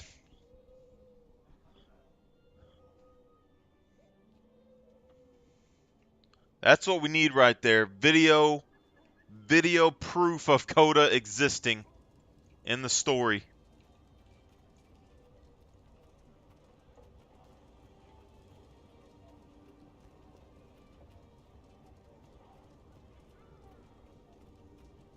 Shut up now! I can't hear anything. Look at this. So, look at this Norn over here. These big, bad Norn. They think they're so big and tall compared to, like, human me. Oh, look, I'm a little baby human. You know, maybe I can take them in a fight, but I probably need to focus on bleeding or whatever. Boom, Coda. Instantly twice as bad as him, okay? Because I could bite him right now. He doesn't have nothing. Look at his little arms. Their bear form is a little bit bigger than the Coda, I think, but my Coda has armor.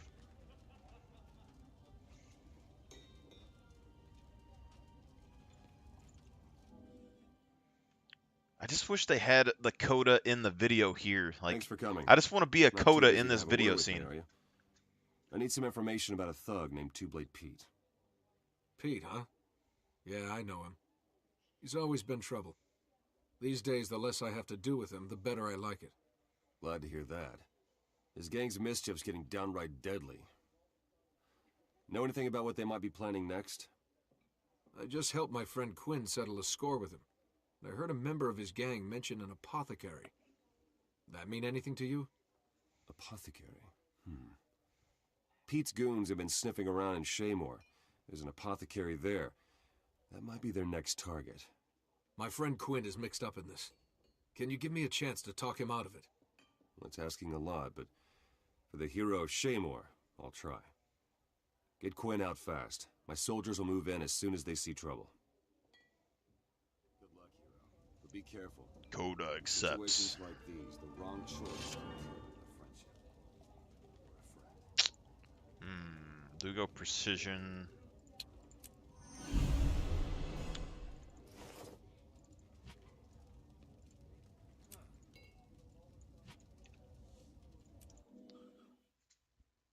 Interesting enough, if we are using the packed armor like this, right? And we did the whole storyline, and then Logan becomes the pack commander and wears this armor afterwards, it's more like he got it from us, you know? As long as we stop using it.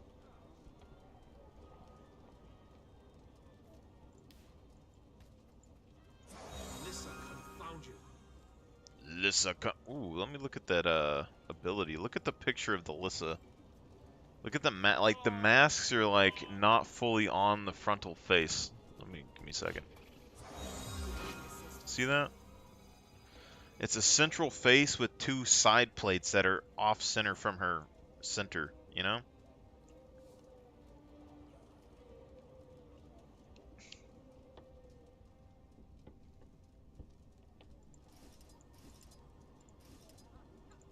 Turn yourself into a table. Turn yourself into an instrument.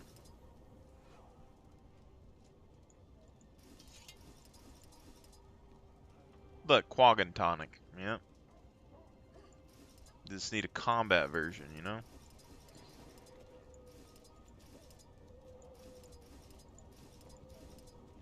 See, this right here, if this was Endless Exalted Bastion tonic, if this was a combat tonic, I would really, really like to play like that. Like on an Elementalist or a Mesmer. Being able to fly would be awesome, you know?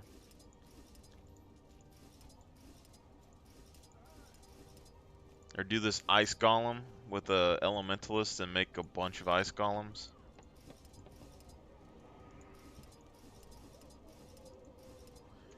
Anyway.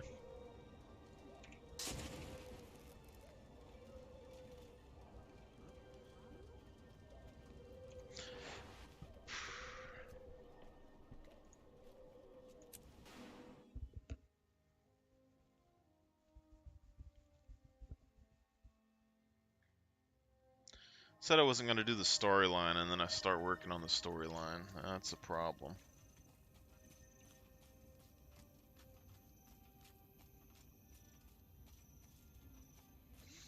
But yeah, once I get access to a helmet, actually I can go buy one right now. I want to take the headpiece off. And then basically I'm going to go for kind of a royal look right now with the outfit. But I want to get to the Seraph Dungeon. Or not the Seraph Dungeon, the Claudius Manor. Then we'll pick up our armor from there, at least the pauldrons.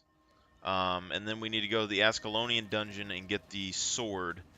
And I don't think I'm going to use the shield or anything from there. I think maybe I'll try eventually getting like the Prophecies Legendary Shield or something. Because I don't have any interest in the legendary items in the game at all. And I'm not a big fan of flashy, shiny stuff. Especially like in this game. Because it's just overdone. Like everybody uses it. So I very much like the basic looks. But when it comes to the Guardian... your abilities are so flashy themselves that I feel like you need to showcase that you have some sort of relic or item that gives you the power that you're using. So, offhand sword, which I think is an elite spec, but I like it. Strike your foe with the rending force, follow up with attack, deal strikes. Let me just buy an additional sword.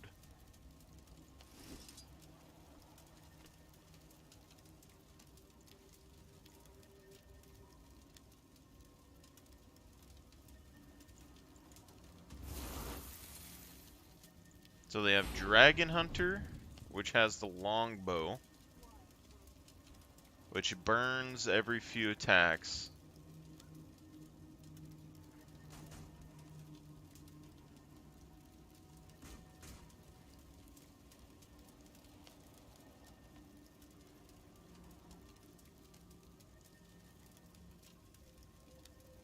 Spear of Justice.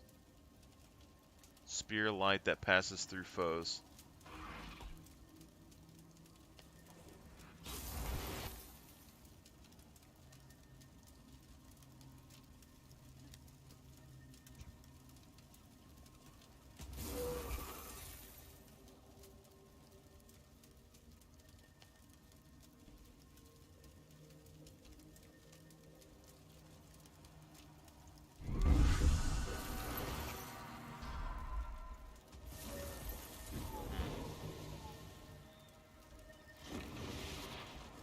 Remove conditions and blocking attacks.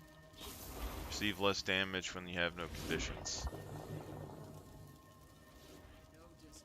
Interesting. Alright, so they have that. And then they have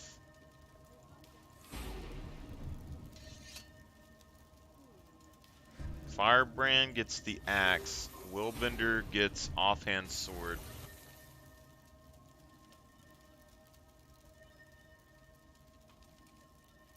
Guardian virtues are now movement based, giving a swift advantage in combat.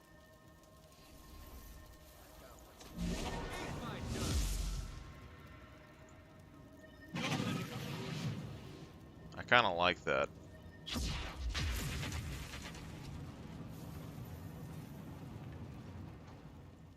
Thing is, I like the faux fireness of it, but then you look at like this and it's more like technological looking to me. Because you could say that's humanesque and you could say that's like a Suranness, you know?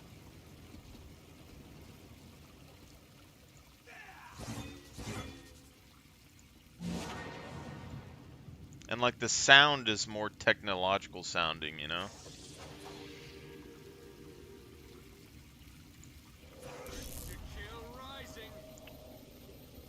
Increase healing power. Willbender flames heal you, and they strike when they strike an enemy. I like that. Willbender now inflicts burning on foes when they strike. I might go Willbender on this character. Willbender flames now inflict burning on foes they strike. That's interesting. So, we need an offhand for our sword. And so this is an elite spec. We could do focus, but the Ray of Judgment is more like an Asuran feel. And the Shield of Wrath is more of like an Asuran feel. I think the Torch feels more Ascalonian to me. Breathe magical flames that inflict damage, or that damage foes and cure conditions on allies, inflict burning on final attack. So I think the burning's good. I think the shield can also be decent, but just like the shield for the human, like on this, I mean the shield seems more technological, like Asura to me. But I think we'll go ahead and we'll buy a shield and we'll buy a torch. And then we want to buy a helmet. Okay. Equip. the sword real quick and the shield. And we'll go back over here. Now we have the diamond shield skin, which I never use, so I mean there is that. Because this is kind of a basic shield, which I'm not fully opposed to, but it's not terrible. So, but we're about to have to go to work, so let's kind of dabble here for a second. So this shield.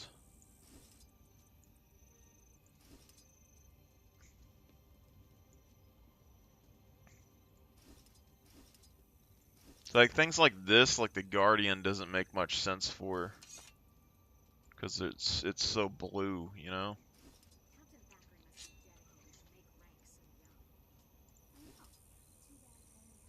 See, but we have like the night type look.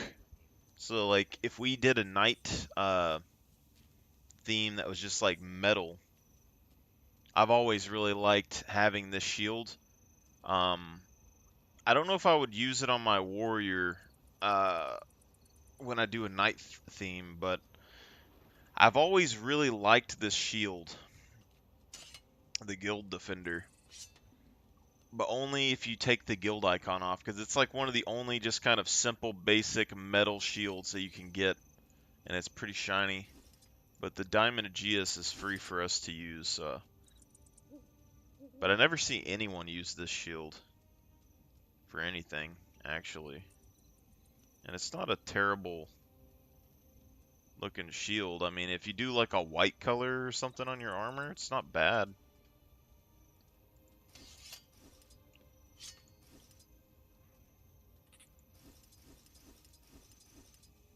And like this shield isn't terrible, it's the Ascalonian thing, but I don't really think it's that good. This one's okay. But like the Guild Defender is just peak goodness.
A lot of new stuff, toilet paper. It's been a long time since I looked at this. A lot of new things in there.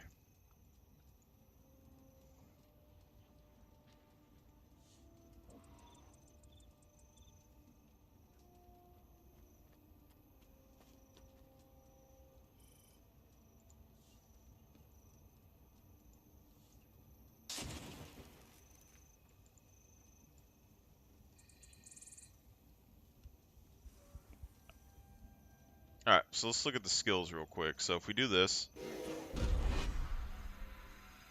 okay, and if we do this,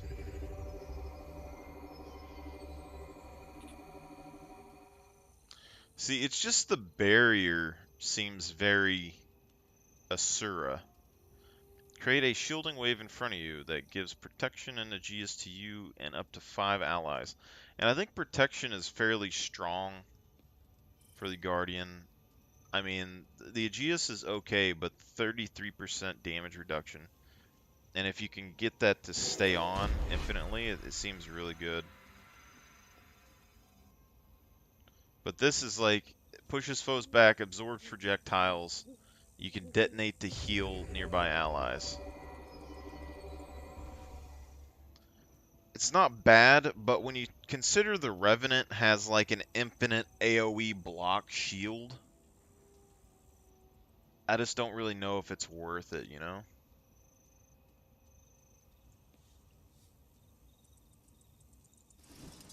So now we do... That's interesting. So you can get your character to hold 2 swords.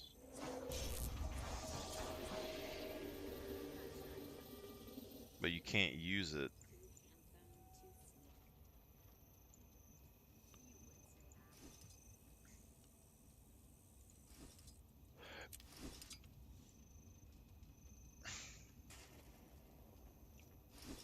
Interesting.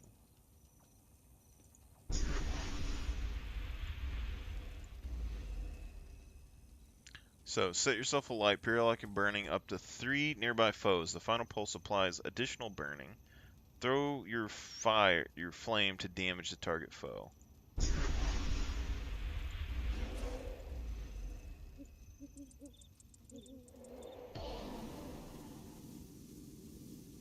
That's kind of cool.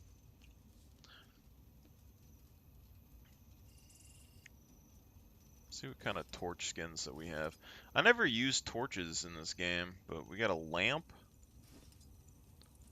Ideally, we want something that's blue, but, you know...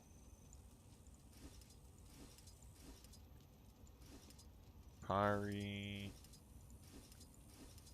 That's the one that's free for us to use.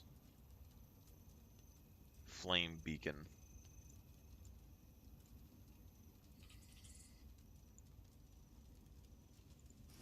See, like, even the Ascalonian one is just a normal torch.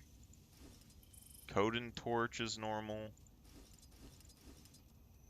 That one's purple, so, like, that one's better, but not really what we're looking for. See, that one's blue. But I don't really like the look of it.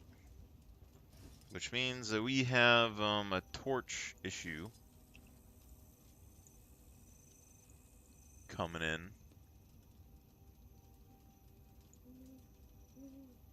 I think the flaming beacon would probably be fine for the Ascalonian stuff.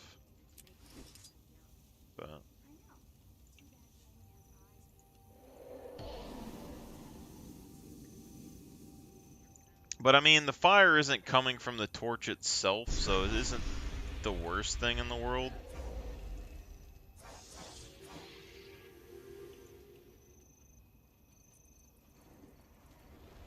Alright, we'll do one more of these, and then we're going to get off, so I can go to work.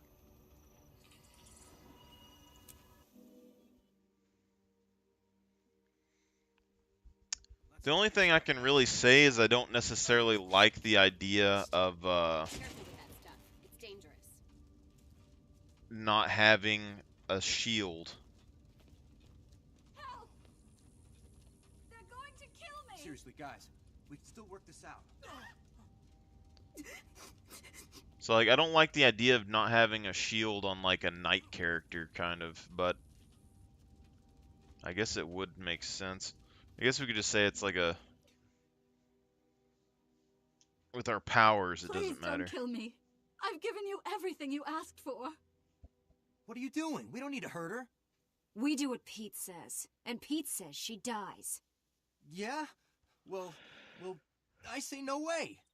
Say whatever you want, but I'm not leaving her alive.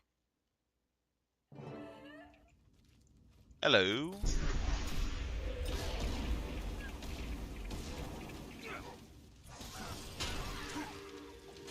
Coda.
I had things under control, but I'm glad you showed up. As am I. We owe you our lives. Thank you. But they took my entire supply of rhizome powder. It's a strong poison. Poison? Quinn, what's going on? The Seraph will be here any second. If we tell them what Pete's planning, they can stop it. You're working with the Seraph? When did you become a rat? Don't you know you can't trust the law? I trust Thackeray more than Two-Blade. Come on, you wouldn't help stab one person. Why would you help poison dozens? Be smart for once. Lay low until Thackeray makes his move, and Pete's either dead or in prison. You're right. Listen, thanks for saving me. I'll do what you say and hole up until all this blows over, and hey, thanks again. The Seraph are right out. I'm out of here. Keep saving people and you'll be the one they're swooning over in the streets. And believe me, it's not as nice as it sounds. I'm on duty. You're a wuss, Logan. You heard the commotion, but it looks like you took care of it. Please allow me to introduce Countess Anise, advisor to the royal court and master exemplar of the Shining Blade. What happened here? The apothecary's safe, but Pete's gang got away with a lot of poisonous rhizome powder. I feel responsible. I couldn't stop them in time. Let me help you deal with it. Certainly. If you can find out when and where they plan to use the poison, we can shut Two-Blade Pete down for good. Pete's gang knows I was here. When none of his people return from this job, Two-Blade will be out for my blood. Don't worry. My magic can disguise you as a common bandit. You can walk among them, and they'll never know it's you. We'll give you the location of their hideout. It's dangerous, but if you're willing, I know you can handle it. Consider it done. I want to put Two-Blade Pete out of business even more than you do. Very well, then. I'll cast it on you now, but the disguise won't activate until you're close to the bandit headquarters. When you're ready, head to this location on your map. My scouts tell me Pete's men are hiding there. You'll be on your own, so be careful. Happy hunting. Stand still for a moment, and I'll place the enchantment on you. Done. When you reach the bandit cavern, you will be transformed. Undercover work is tricky. To pull this off, you'll have to eat, breathe, think, and see the bandit. Well, looks like we didn't need to actually get a torch after all.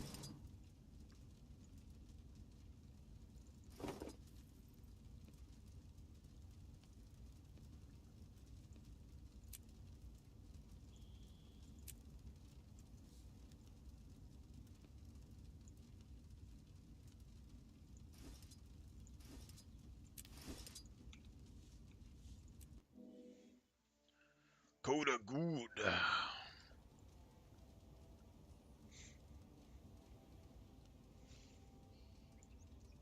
Oh yeah. What level of insanity is acceptable in politics? All politicians are crazy. Just accept There are pointy elf ears.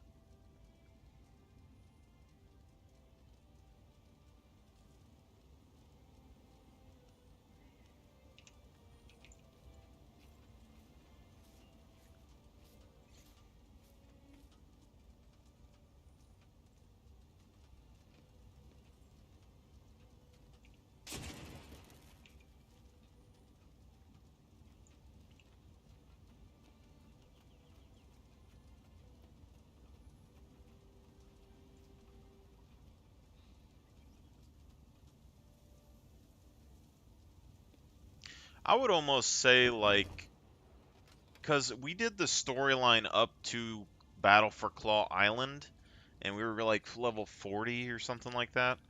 So if you do that and you do the map completions up to 40 something, you're probably going to be max level, I would assume. May Balthazar strengthen you.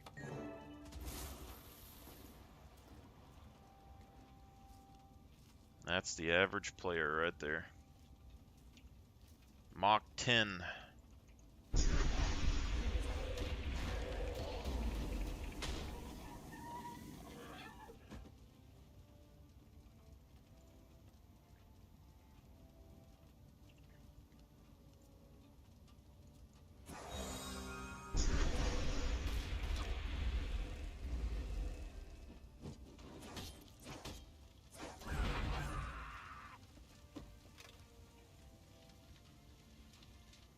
God, this bear looks so vicious when you have the fire like bouncing off of his like bottom, like ugh.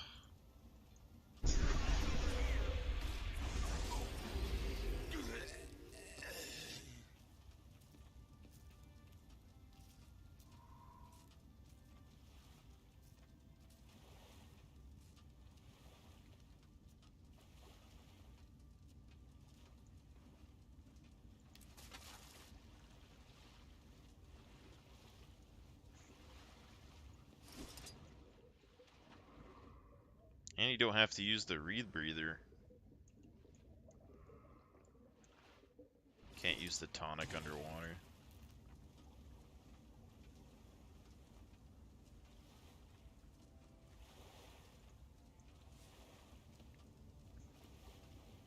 King Barad-dûr. It's weird because Barad-dûr, like, it sounds pretty good for the Ascalonian king, but it also kind of sounds good for the bear.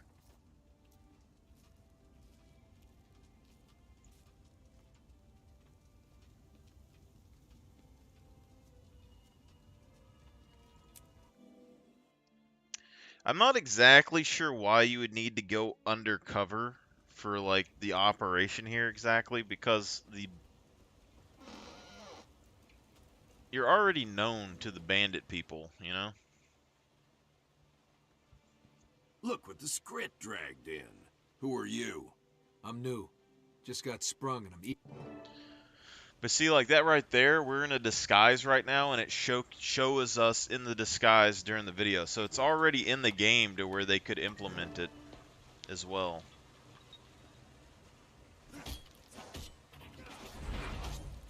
Imagine being a guardian and being a bandit, you know?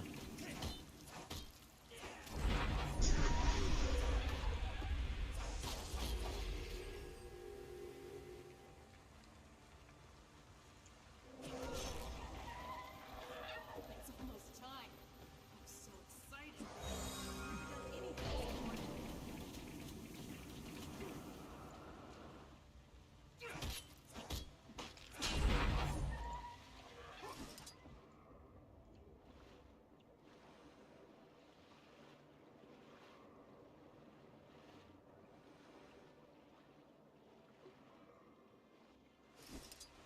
That's weird. How do I...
Wicked plant.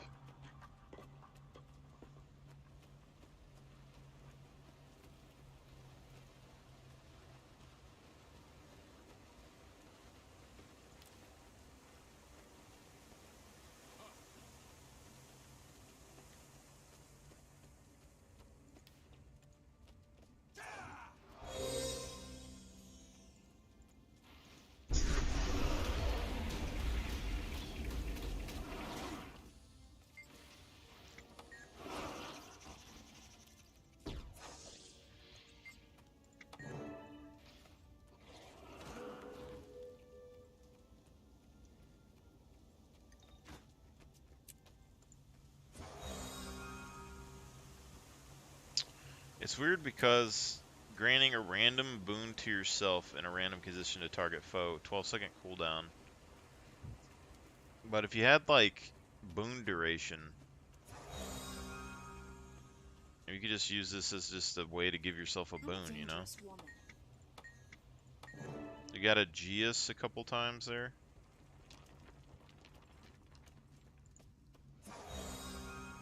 Vigor. Yes?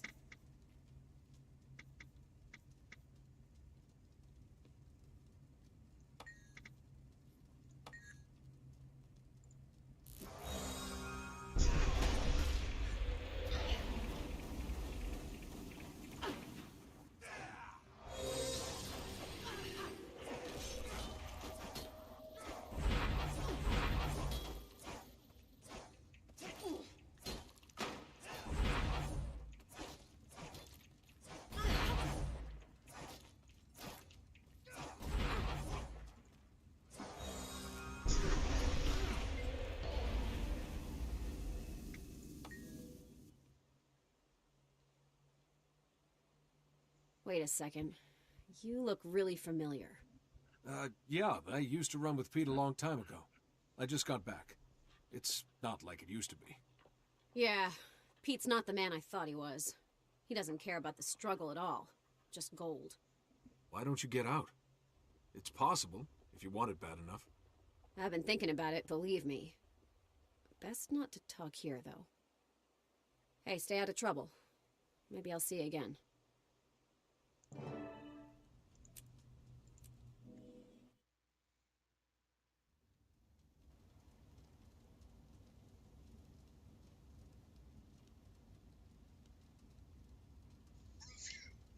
To another episode of Angry Meme Review, where I break down your fantastic memes that you send me throughout the month that I've seen when you tag hashtag Angry Meme Review in it on Facebook, Twitters, Instagrams, Grinders, Feedfinders, Members Only, etc.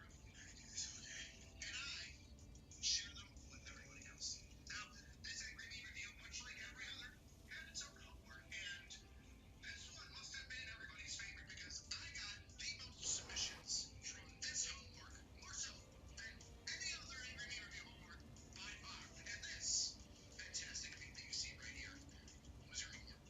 It's just a soldier with, I don't know, scary drill sergeant behind him, or a negative thought, or an intrusive thought. There's still weapons hidden down in that armor. Coming to sure use them. Move out. Because I'm up and proud. Instagram and Reddit went ham, and I can't wait to share them with you. But first, have you seen some of the memes about the news stories regarding these Air National Guard members leaking classified documents on Discord servers and trying to be hitmen? It's so hard to figure out what's true about it and what's not. Seems obvious now. They really should have stopped the Centaurs from burning this place down. And the sources of political biases, along with how factual their white biases are, and which countries are covering it, so you know who's sharing it. Free speech and control. Compare headlines and articles from one source to the other, so you're not getting one side of the story, or at least a skewed view, pushing you in one political direction, because you deserve to make your own decisions, especially when it comes down to topics like the President of the United States, Joe Biden, or Donald Trump.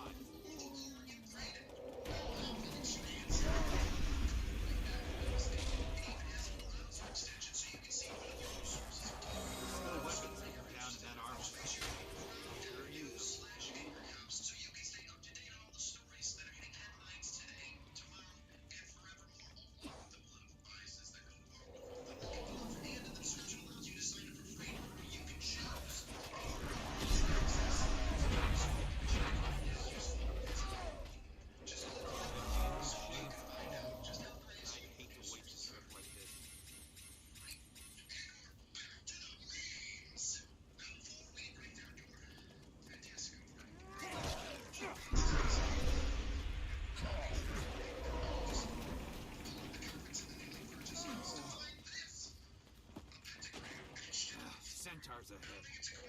And of course, we're right where we want to go.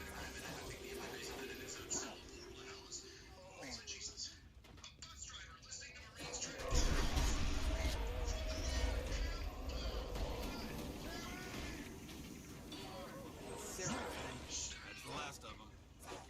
Why don't you keep watch, and I'll poke around the ruins, see what I can find.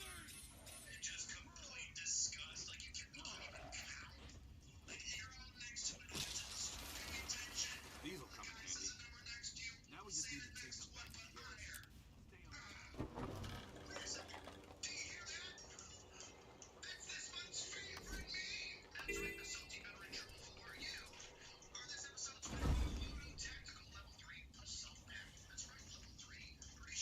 More people should learn to bark.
training sword if you want to find it.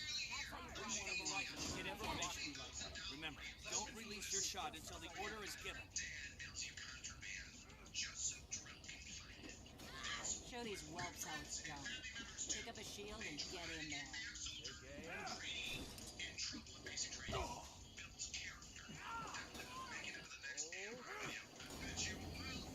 You'll never block me like that. Try raising your shield just as I launch my attack.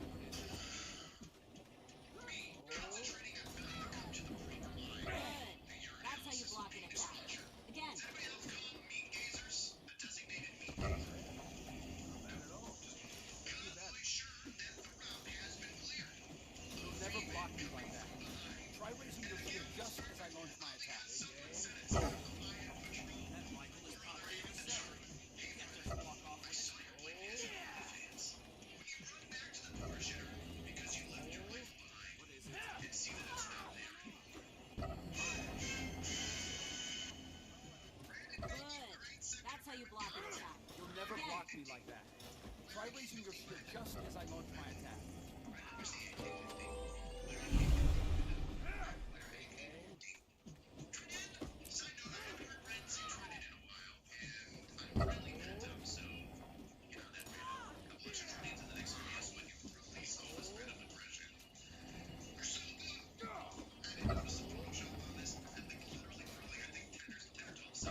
raising your shield just as I launch my attack. Game. Nobody runs off. Pick up a rifle and get in formation. Remember, don't release your shot until the order is given. Fire! Not bad at all. Let's keep at it. Again. You'll never block me like that. Try raising your shield just as I launch my attack. Game. Wanted to share with me some weird happenings with Smoke. Ariana Grande's concert. Oh. Katy Perry's backpack. Fire! Pick up a rifle and get in formation. Pick up a Remember, don't release your shot until the order is given. And then the next day, Ariana Grande's concert in the UK got bombed. And the Big game. Coincidence? Oh. Come on. That's way too slow. Try talking as I lower my phone. That's right. Sarah Cannonball has been sentenced to 7 years in prison. You'll never block me like that. She's the largest Not bad at all. Just as I launch my attack. history. So far, I'm sure someone's going to try to beat that record. You trying to deal with voluntary life trauma. CBO game. wants to take all your benefits away. I mean, CBO. It's just an option. It's just an option for us to take it away. We're not going to do it. It's just an option. Why is it an option? Why is it an option? Why are we writing Fire! shit if we're not going to do it? So we're intentionally wasting our Good. time? That's how you block an attack. Legitimate Not bad at option all. that somebody could do. Let's keep at it. Probably Pick up a rifle and get in formation. Remember, don't release your shot until the order is given. That's right. Try raising Big your game. shield just as I launch my attack. Is this It's not enough to hit the target. You must learn to hold until commanded. Show these whelps how it's done. Fire! Pick up a shield. something like it? Not bad at all. 30 formation. Sergeant Major says so. You'll never block me like that. Try raising your shield just as I launch my attack. Good. That's how you block an attack.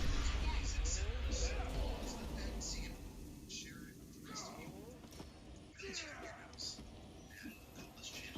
It's not enough to hit the target. You must learn to hold until commanded. I'm involved with the Land of the Brave documentary. Land of the Brave aims to shed light on the challenges and opportunities that come with starting and running a business as a veteran, which may be hosted by a fairly significant celebrity veteran. I mean, a real celebrity, not some chump like me on the internet. The film's gonna highlight the skills and experience that veterans That's how you block an attack. Again. Come on. family Way started. too slow. Nothing just getting out of the military clubs to Never South block Pleasant me Valley like Road, all the way to Try building raising up your a shield just successful as I company launch my that now attack. employs other veterans, or that has become a staple of the community that they're now part of. Sprinkled in every episode is Not bad going to at be all. in place and additional resources for veterans like you who may need assistance in trying to expand, grow, or begin the road to veteran Game. life. Now, making a documentary like this isn't cheap, so I've added a You have link something to here report? in the description. That's how you block an attack. You'll never block me like that. Donation is small. Try raising your shield just as I launch my attack. Credits and your support isn't just going to one single veteran Bad at trying to all. make a video. Let's keep It's at it. also big for all of your veteran businesses and you, potential veteran business owners.